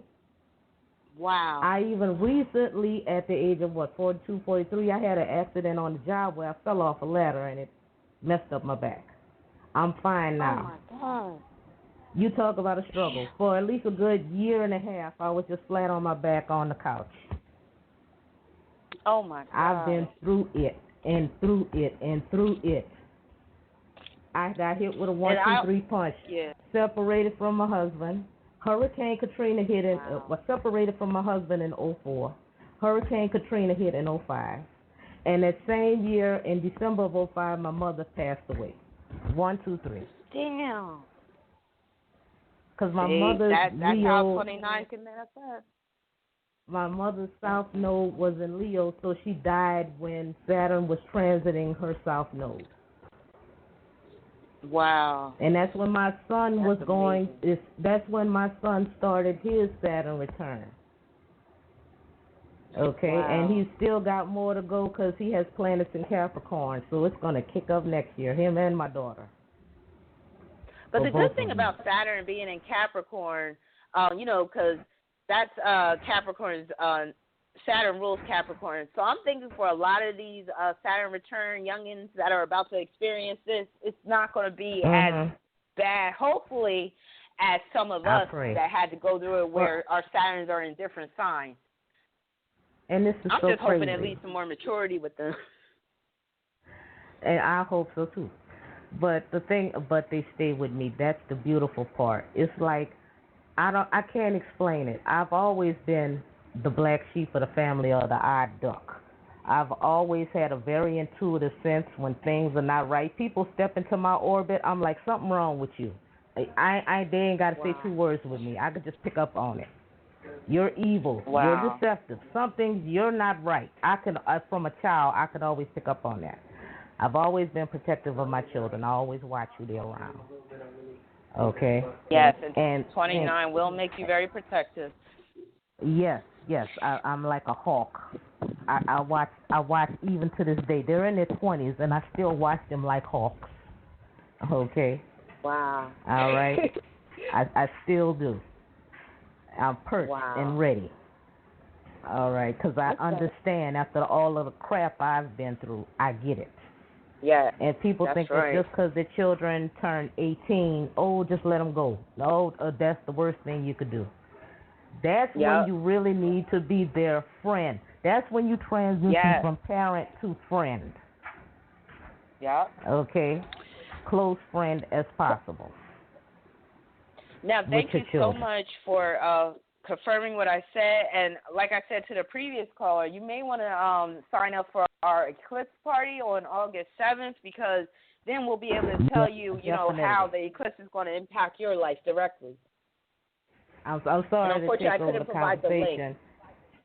I'm sorry to take over the conversation. I just had to get all that off my chest. You just hit the nail on the head. I've been through so much crap, so many highs and lows. Oh, you're right about the head situation. I bumped my head when I was young real bad. I bumped my head again as an adult on some stairs. And then I got into a car accident where I hit the windshield. Back in '95, when my daughter was a newborn baby, a couple of months after she was born. Wow. I hit my head. I smacked the windshield face forward. I wasn't wearing a seat, but that's another thing I realized about doing my chart and becoming spiritual. Once I got this and started to awaken to this, I started connecting the dots and the timeline in my life. And I'm like, so that's what the hell was going on. I knew I could feel it, but I couldn't explain it. Okay? Yeah. And now that I know what it is I'm dealing with, I got it now. I'm into astrology, tarot. I'm into all of this. I'm like, because I went to Catholic school, it didn't do it for me. I was raised in a Baptist church. It couldn't do it. It wasn't explaining. That's your moon and Sag. Yeah. 20 degrees of Sagittarius in being ruled by Saturn in Capricorn, being ruled by Saturn. I'm the type, I'm down to earth with it. What does this mean? What is the tangible result? What is the effect? What is it you're really saying? Stop beating around the proverbial fucking bush. Just get it out. Yeah. But thank you so much for calling. I only have about 5 minutes left, so I got to take some more callers. I'm sorry. But please feel free to call back on my next episode, which will be, let me see, that'll take place on August 12th, I think. Yeah. Okay. But thank you so much for your input and for confirming a lot of what I said. So many blessings to you. You're very good, very good. You're excellent. You're incredible. Thank you. You're amazing. All right, take care. Okay. Thank you. All right, bye-bye. All right, so we only have about 4 minutes left, so I'm going to open up the next line on the list who has her hand up, 610-803. Welcome to the Ace of Cups radio show. Who am I speaking with? This is Diana. Hi, Robina. Hi, Diana. How are you? I'm doing good. Well, as you know, I have, I don't know if you remember me, but I have a 29-degree moon in Capricorn. Okay. Moon at 29th degree Capricorn. So how has that manifested in your life? You know, when I tuned into the show and you were playing Under Pressure, like growing up, man, that song I really loved because it helped me express what I was feeling. And that was like, and my moon is just at the cusp of my fourth, like in my third house. And so many of the things that you said are so true.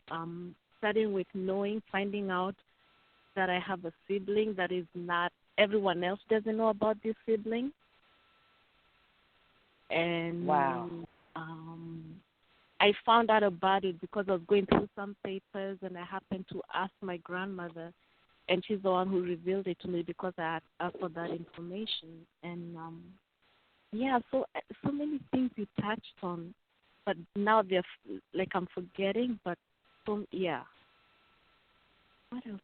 Well, thank you for confirming some of what I said. But that 29, just the number alone, but also the degree, it is nothing nice a lot of times. It is like that's why I played the song Under Pressure. So I'm glad that you could relate to that. I'm glad that was a song that you used to get you through the hard times back in the day. But thank you so much for calling in. I'm going to see if I can take a couple more callers. I only got about 2 minutes left because I wanted to talk so much. But call back next episode to speak some more and to get a free mini reading if you would like to, okay? Okay, sure. Thank you. All right, take care, Diana. Many peace and many blessings. All right, so we have another person with their hands up. Let's see. We have 954-283. If I can be quick, I might be able to get the last one, too. Welcome to the Ace of Cups radio show. How are you? Hey, Rabina. How are you? My name is Tracy. Hi, Tracy. Are you the Tracy from Real Talk? Yes, that's me. I got you on the line. Finally. Well, I know you're pressed for time, so I'm going to be really quick. I was looking at the 29th degrees as you were talking, and my North Node is in Pisces at the 29th degree. And I found it funny that my Pisces, I have Pisces in the 3rd house. It says 29th degree as well. And I have Virgo in the 9th house, and it's 29th degree as well. So I find it really funny that the only parts of my charts that had the 29th degree was the same as, you know, my North Node and South Node. So I wanted to know a little bit more about when it's in the houses, though, because right now it shows the Pisces in the 3rd house being at the 29th degree and Virgo in the 9th house, 29th degree. 29th degree Pisces on the 3rd cusp. Is that what you're saying? And then 29th degree Virgo on the 9th? The 9th, yeah. And those are the only parts in my actual chart that say that. Oh, real? Okay. Well, that 29th degree Pisces on the 3rd, that can make you very impressionable, especially when we're talking about people in your own family. So they might tell you something that really isn't true or that really you shouldn't be listening to. And, you know, they could lead you down the wrong path. So you got to be very careful and discerning when it comes to receiving information, especially from people that you know. And it could be people in your own family. Your mother in particular may even steer you down the wrong path concerning certain areas of your life. So when it comes to communication, say this again. I said you better preach on that one. Yeah. So you can be led down the wrong path with that 29th degree at Pisces. I think I only have like 10 seconds left. Actually, I think the show just canceled. But I'm going to leave you on. The only thing is we stopped broadcasting, so I could just finish up your call. And then, that 29th degree of Pisces on the 3rd can be particularly challenging because it also makes you very impressionable to getting communication from inanimate, or I should say inanimate, I'll just say from the other side. So I don't know if you've ever experienced like psychic or paranormal activity, or where you might even hear a voice that's not even, you know it's not yours. Yeah. You're hearing, so you've experienced that? Yeah, definitely as a kid, for sure. And it was like always like my mom's voice or something like that. It would always happen, and it wasn't her. Yeah. So with that 29th degree of Pisces at the 3rd, you always need to make sure that, number one, you're reading the fine print whenever you're signing contracts and things, because you can easily overlook things with that 29th degree of Pisces. You could actually be blind to things. So you can't, see things. Even, when we're talking about driving, you got to be very careful because you're like a natural target for people who are being reckless and people who aren't paying attention. Like, you'll easily get caught up by somebody else's mistake or negligence. That's the best word to put it. By somebody else's negligence that could cause you to get into an accident. Yeah. And then with the 29th degree of Virgo on the 9th, you got to be careful when you travel out of state, when you travel across the country, or when you travel to another country, travel abroad, because you can definitely come down with illnesses as a result of just being out of your local area. So I don't know if you ever experienced that, where you went on a vacation and then you, a perfect example is you go to Mexico, you drink the water and you get the shit. So, you get diarrhea because that 29th degree Virgo on the 9th house cut. So that's how that can manifest as well. Yeah, that's happened to me before. Oh, really? Okay. And it can not the shit, but just going out of town and getting really sick and wasting my whole trip being sick. And not just that, that can also point to where you're constantly trying to analyze certain philosophies, spirituality, religion. Like, you're not the type that's just going to accept any type of religious teaching that's thrown at you. You're going to want to dissect it, analyze it, take it apart, and then, then if it makes sense to you, if it's practical, then you'll be like, okay, I can get behind this. But otherwise, but what I would suggest you do is to get into folk magic, because you would be really good with that 29th degree of Pisces on the 3rd, and get into certain rituals. Like, start doing rituals during the day. Like, when you first wake up, before you go to work, do rituals to bring more peace into your life, bring more money into your life. Because one of the beauties of that Pisces energy, especially if it's at the 29th degree, Pisces is just a very magical sign. But with Pisces, it's like you're a wish master.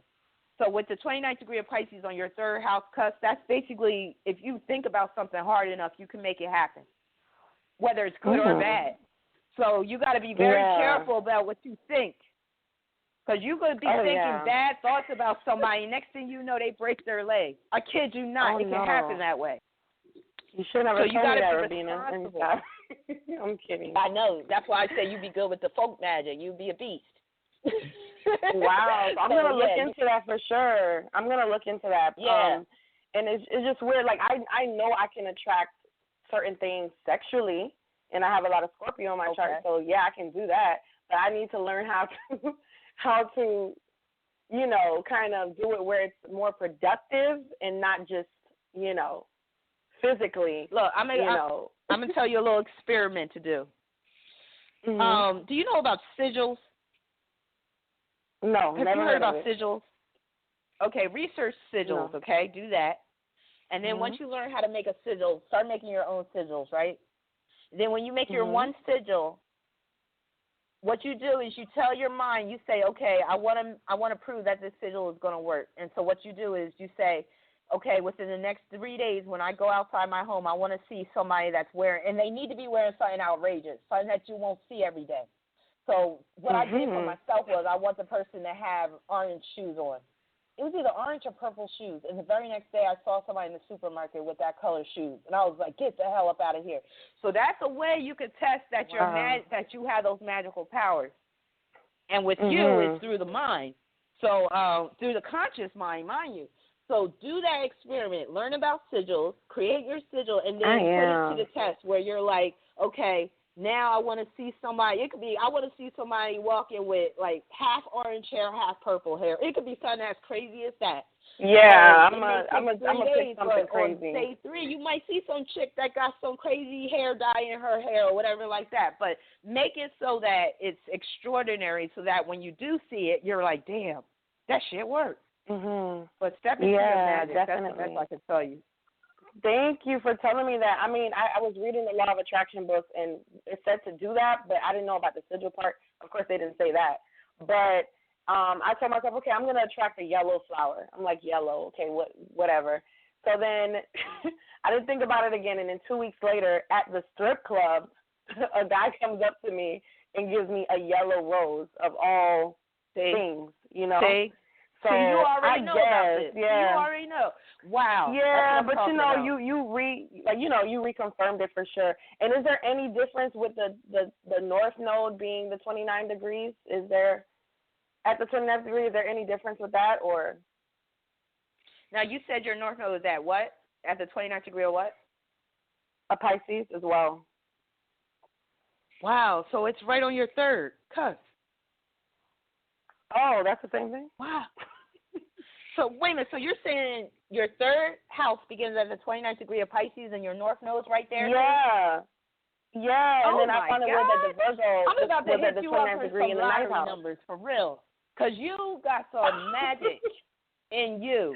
I'm for real. I'm like, can you give me the state Arizona lottery numbers, like for real? Because I need to come up. No, for real. You have the ability to perform miracles and magic just by visualizing, by writing things down, creating those sigils, like I said. You definitely need to use that. But this also points to artistic ability as well. So that would make you a great creative writer, a great poet, a great spoken word artist, great with visual arts as well, so graphic artists, painting, all of that stuff. And what I found with Pisces is, especially when we talk about the 29th degree, Pisces is often multi-talented. It's not usually just one thing that they're talented with. They got more than one talent. So definitely start exploring your creative potential and really really put that north node to work. But I'm just like blown away, because that is I mean, it could be very dangerous with that north node right on the third cusp, especially we're talking about traffic and driving and all that stuff, or taking the bad advice from people. But it can be a blessing if you're working through the spiritual world. And with that north node and Pisces, that's what you have to do. You have to have more faith. You have to have more faith in things that are unseen, in hidden forces, in magic, in ancestors, in spirit guides, all of that stuff. you have a direct link to your ancestors where you could speak to them like they're sitting across from you from the table with that North Node at the 29th degree of Pisces on the third cusp. So you need to use that to your advantage. If you don't have pictures up of some of the people who have crossed over in your family, I would suggest you start putting their pictures up and communicating with them. And when you get into tough situations, ask them for help. And, of course, you got to honor them. So set out a glass of water, set out some coffee, set out some wine or some rum. Depending on, and you can even ask people in your family, what did great-grandma like to eat? What was her favorite flower? Or what was her favorite song? And do things to honor their time upon this earth, and I guarantee you they will look out for you. They just want to be acknowledged at the end of the day. Wow, that is so, this is going to be new. I'm definitely going to take your advice. It's gonna be, I'm down for the challenge, I'm down. So at least I know now, and you kind of confirmed all the things that I felt, like even with the Pisces in the third house, with people telling me things, and I made a lot of bad decisions in the past, listening to family members, when I know that I should have listened to myself, and it's just, it's just interesting. And I have my daughter, she's a Pisces. I only have one daughter, she's a Pisces, and then my niece is a Virgo. So they're always playing with each other, but they're like opposites. And my sibling, my older sister, she's a Gemini, and I'm a Sag sun. So it's kind of funny that, the only girls in the family, like me and her, it was just us two, we're opposite signs, and then we have kids, and they're opposite signs. So it's just funny. Yeah. Wow. But thank you, Ravina. Oh, my God. Thank you so much. I'm lit right now. You're welcome. I'm not going to sleep now. I don't sleep anyway, but now I'm really not going to sleep. But and then that North Node at 29th degree of Pisces, not being able to sleep because you got so much on your mind. But that can point to that as well. But you definitely need a lot of sleep in this lifetime because you were all about work in past lives. So you got to get your rest, you got to get your sleep, and you got to make sure that you're well insulated from any type of harm with that North Node in Pisces, especially at the 29th degree. But thank you so much for listening and calling in and sharing your story. Thank you so much. Absolutely. Thank you, Rabina. I appreciate you. You too. You're welcome. Bye. Bye-bye. So let's see. So actually, now I don't know what. Okay, here's the mic I have open. So I see a lot of people still listening. I think that's great. So I think I'm going to take one more caller, and then I'm going to wrap it up for the night because I know the broadcast is over. So it's no longer broadcasting, but if you're still on the phone, you should still be able to hear me. So I'm going to take 323-812. I don't think I've taken that number already. If I have, I'm sorry. My mind's kind of shot right now. Welcome to the Ace of Cups radio show. Who am I speaking with? Oh, hello. This is Patty from Real Talk Astrology. Hey, Patty. I'm glad I got you. Hey. Yeah. How are you? Oh, I'm doing great. I'm doing good. My sun and my moon are. Oh, I'm sorry. What were you gonna say? Oh no, go ahead. Sun and moon are. My sun and moon are both at 29 degrees. My sun is at 29 degrees in Cancer, and my moon is at 29 degrees in Virgo.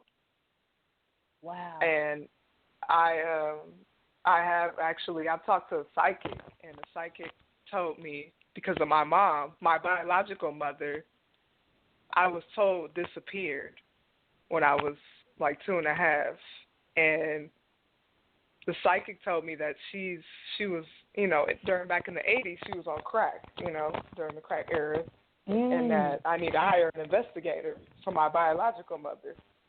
But I'm thankful that I was actually the lady that raised me, that she raised me, she happens to be a Scorpio, which conjuncts my South Node in Scorpio, and I found out that me and her are connected, which I always felt like we were connected, but I just got confirmation from the psychic that we are. So I thought that was the South Node of Scorpio. That is so awesome. Now, I'm so glad you mentioned about your birth mother because that totally confirms what I say about the 29th degree, especially if we're talking about Sun in Cancer at the 29th degree, and then your moon at the 29th degree of Virgo, which can point to being very insecure in your early part of your life, or there was some issue with your mother's health, whether it was physical health, mental health. Wow. And I mentioned when I was talking about the 29th degree of Virgo, about the mother and the mental health situation, and also how you would have to assimilate into a new way of life because of, changes in your early home life. So, wow. So how does that energy play out in your adult life? Like, especially, I'm concerned about that moon at the 29th degree of Virgo. How does that manifest in your adult life? Well, I know as a kid, I know I moved around a lot, and even now, I'm working on trying to be stable and I just want to just stay in one place. Like, I don't want to keep moving around because I'm tempted to go here and tempted to go there, and I'm like, no, let me just stay where I'm at. Like, because my North Node is in Taurus, so I'm like, I need to be stable. Like I'm trying to be stable. I don't want to be like, all over the place. Like. So that's what I'm working on, just trying to create some more stability in my life. Yes. Now, I found Scorpio South Node to be one of the hardest South Nodes to have because a lot that happens to you is beyond your control. Like, you have no say in a lot of what occurs, especially in your early life. And to me, that South Node in Scorpio is definitely correlated with that Sun at the 29th degree of 29th degree of Cancer and the moon at the 29th degree of Virgo, because, again, that 29th degree is a degree of desperation, or it's a degree where, like, it's this dysfunction or insecurity or whatever, and Scorpio can point to desperation or where things are extreme or where, you're just going through some type of crisis or some type of traumatic event. So the fact that you have both of your luminaries at the 29th degree can't be easy. Yeah, during my Saturn return, I had my appendix taken out. I almost died. I remember you told me. Oh my God, I didn't think about appendicitis with the 29th degree. Wow. Yeah. And I remember you told me that like last year. Yeah, Virgo. Yeah, because Virgo rules the appendix. Yeah. Yes. Virgo rules the small intestine. So you are a real life example of somebody that got appendicitis and they got moon at the 29th degree of Virgo. Mm-hmm. Wow. Yep. That's what I said. Like tonight, I was like, I'm going to be doing some real world examples, and I'm so glad you called in. And at first, you were like, well, I don't really have. I think you were talking about the birth number and the life path because you were like, I really don't have that. Yeah, but I'm like, you got it all up in your chart though. Yeah, the 29 degrees. Yeah. You could be a 29th degree astrologer. Like that could be your specialty. Like 29. Because Patty, you're planning on going the professional route, right? If you're not there already in terms of astrology, right? Yes. So I don't know if you picked a specialty yet, but that might be one of your specialties. Hey, the 29th or anoretic degrees in general with astrology. I've read that the 29th degree is the millionaire degree for Cancer. So I'm like, well, maybe I could be a millionaire.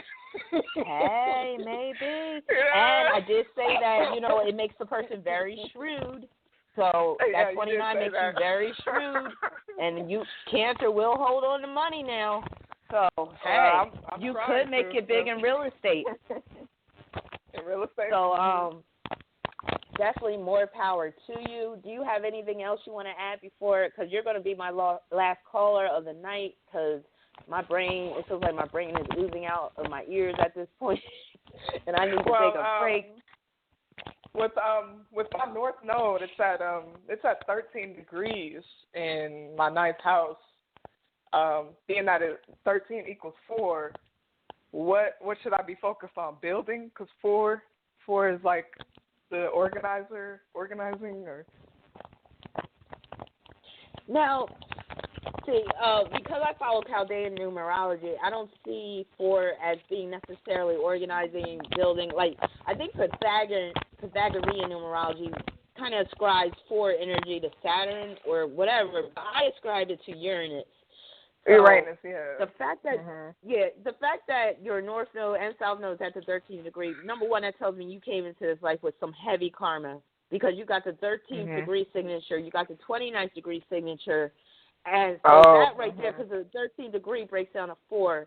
4 is the number of fate and karma. So if we're talking about the North Node at the 13th degree of Taurus, you said it's in your 9th house? Number one, that could point to your goal, or you have an aspiration of attaining financial freedom, number one, or financial independence. The more self-sufficient and independent you are financially, the better off you'll be. I can't say this enough because Taurus alone, North Node, points to you need to make your own way in terms of money. Like you cannot depend on other people long term. You cannot rely on others long term, or it'll be to your detriment. If we're talking about the 13th degree, 9th house, it looks like it could be a situation where it's an online business because 4 is like Uranus energy that could deal with online internet, and it could be something where it's global, and it can point to being a prophetess, or doing predictive astrology.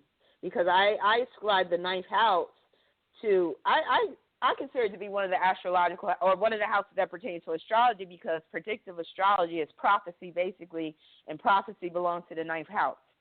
So while the 11th house can be an astrological house, I also look at the 9th house as well. And with that 13th degree, basically you could also be looking at, you could specialize in death charts. I know Tony, member of the Cosmic Council, she specializes in death and reincarnation and all that stuff. So she looks for death signatures in charts by putting the 8th house on the ascendant. So you may want to specialize in that as well. And if so, I would definitely, pick her brain about some of her techniques regarding death charts and stuff, because 13 can deal with death. And then also, in the most general sense, it just means basically you need to break the mold. You don't need to follow anybody else's program. You need to come up with your own unique spin on things. So that could be astrology, but that could be any area of study. Because, the 9th house deals with higher learning studies, what have you. But basically, it looks like you are drawn to the abstract. Even when we're talking about astrology, that basic sun sign astrology doesn't cut it for you. Even probably a lot of what modern-day astrologers say isn't enough because they sugarcoat. You want that real esoteric, that knowledge that, speaks to your heart, that is true and that's ancient. Yeah, I'm working on a book right now. It's like, it's called, I don't know what it's called, but it's like an astrological autobiography, so to speak. So, based off of events, looking at the chart, and so I'm working on that and starting to do charts, do my research like you, being up all night looking at looking at people's charts. I love the research part of it. And with that South Node in Scorpio in the 3rd, you're a natural researcher. So I'm glad you mentioned this, because you also, what else did you say? Oh, you were writing a book, which is South Node in the 3rd too. So that shows you that you can never fully move away from your South Node, and you're not supposed to. However, you are supposed to reduce the dependency or those traits that the South Node indicates.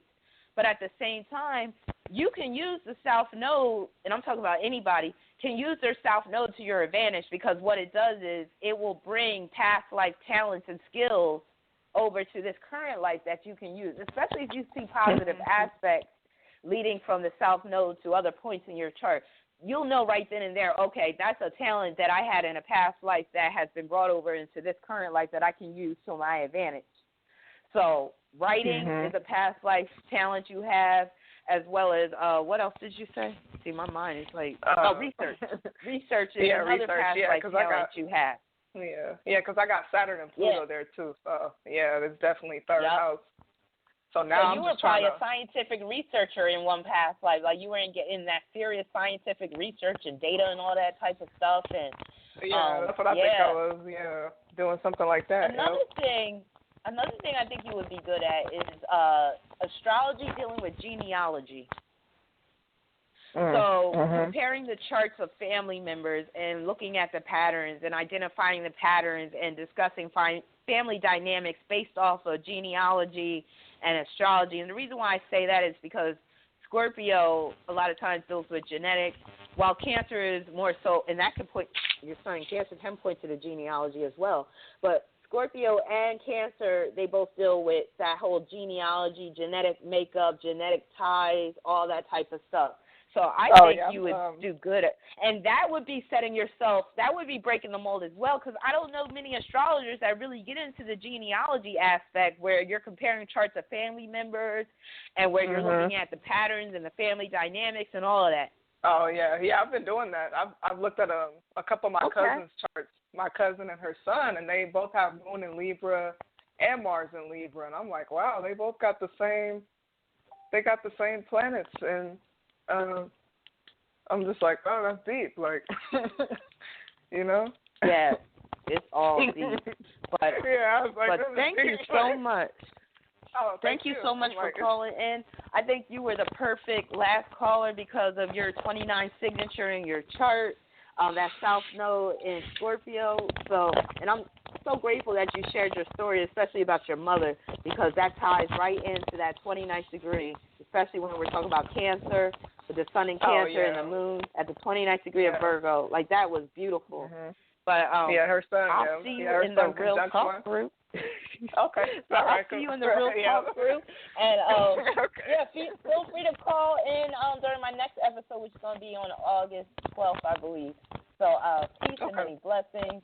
Many blessings to everyone. Thank you so much, everyone, for taking the time out to listen to this episode. It was one of my one of my favorite episodes, I'll say, because, like I said, I have a strong leaning towards the 29th degree and the number 29 in astrology in general, but also personally because I'm personally involved with my son being born on the 29th, his ascendant at the 29th degree of Scorpio. I have 29th degree Taurus on my 5th house cusp, so I'm rather familiar with the 29 too. So I hope everybody was able to gain some insight and enlightenment from this episode. Stay tuned for the episode that will air on August 12th. That will be dedicated to Leo season. Peace, many blessings, and I'm out.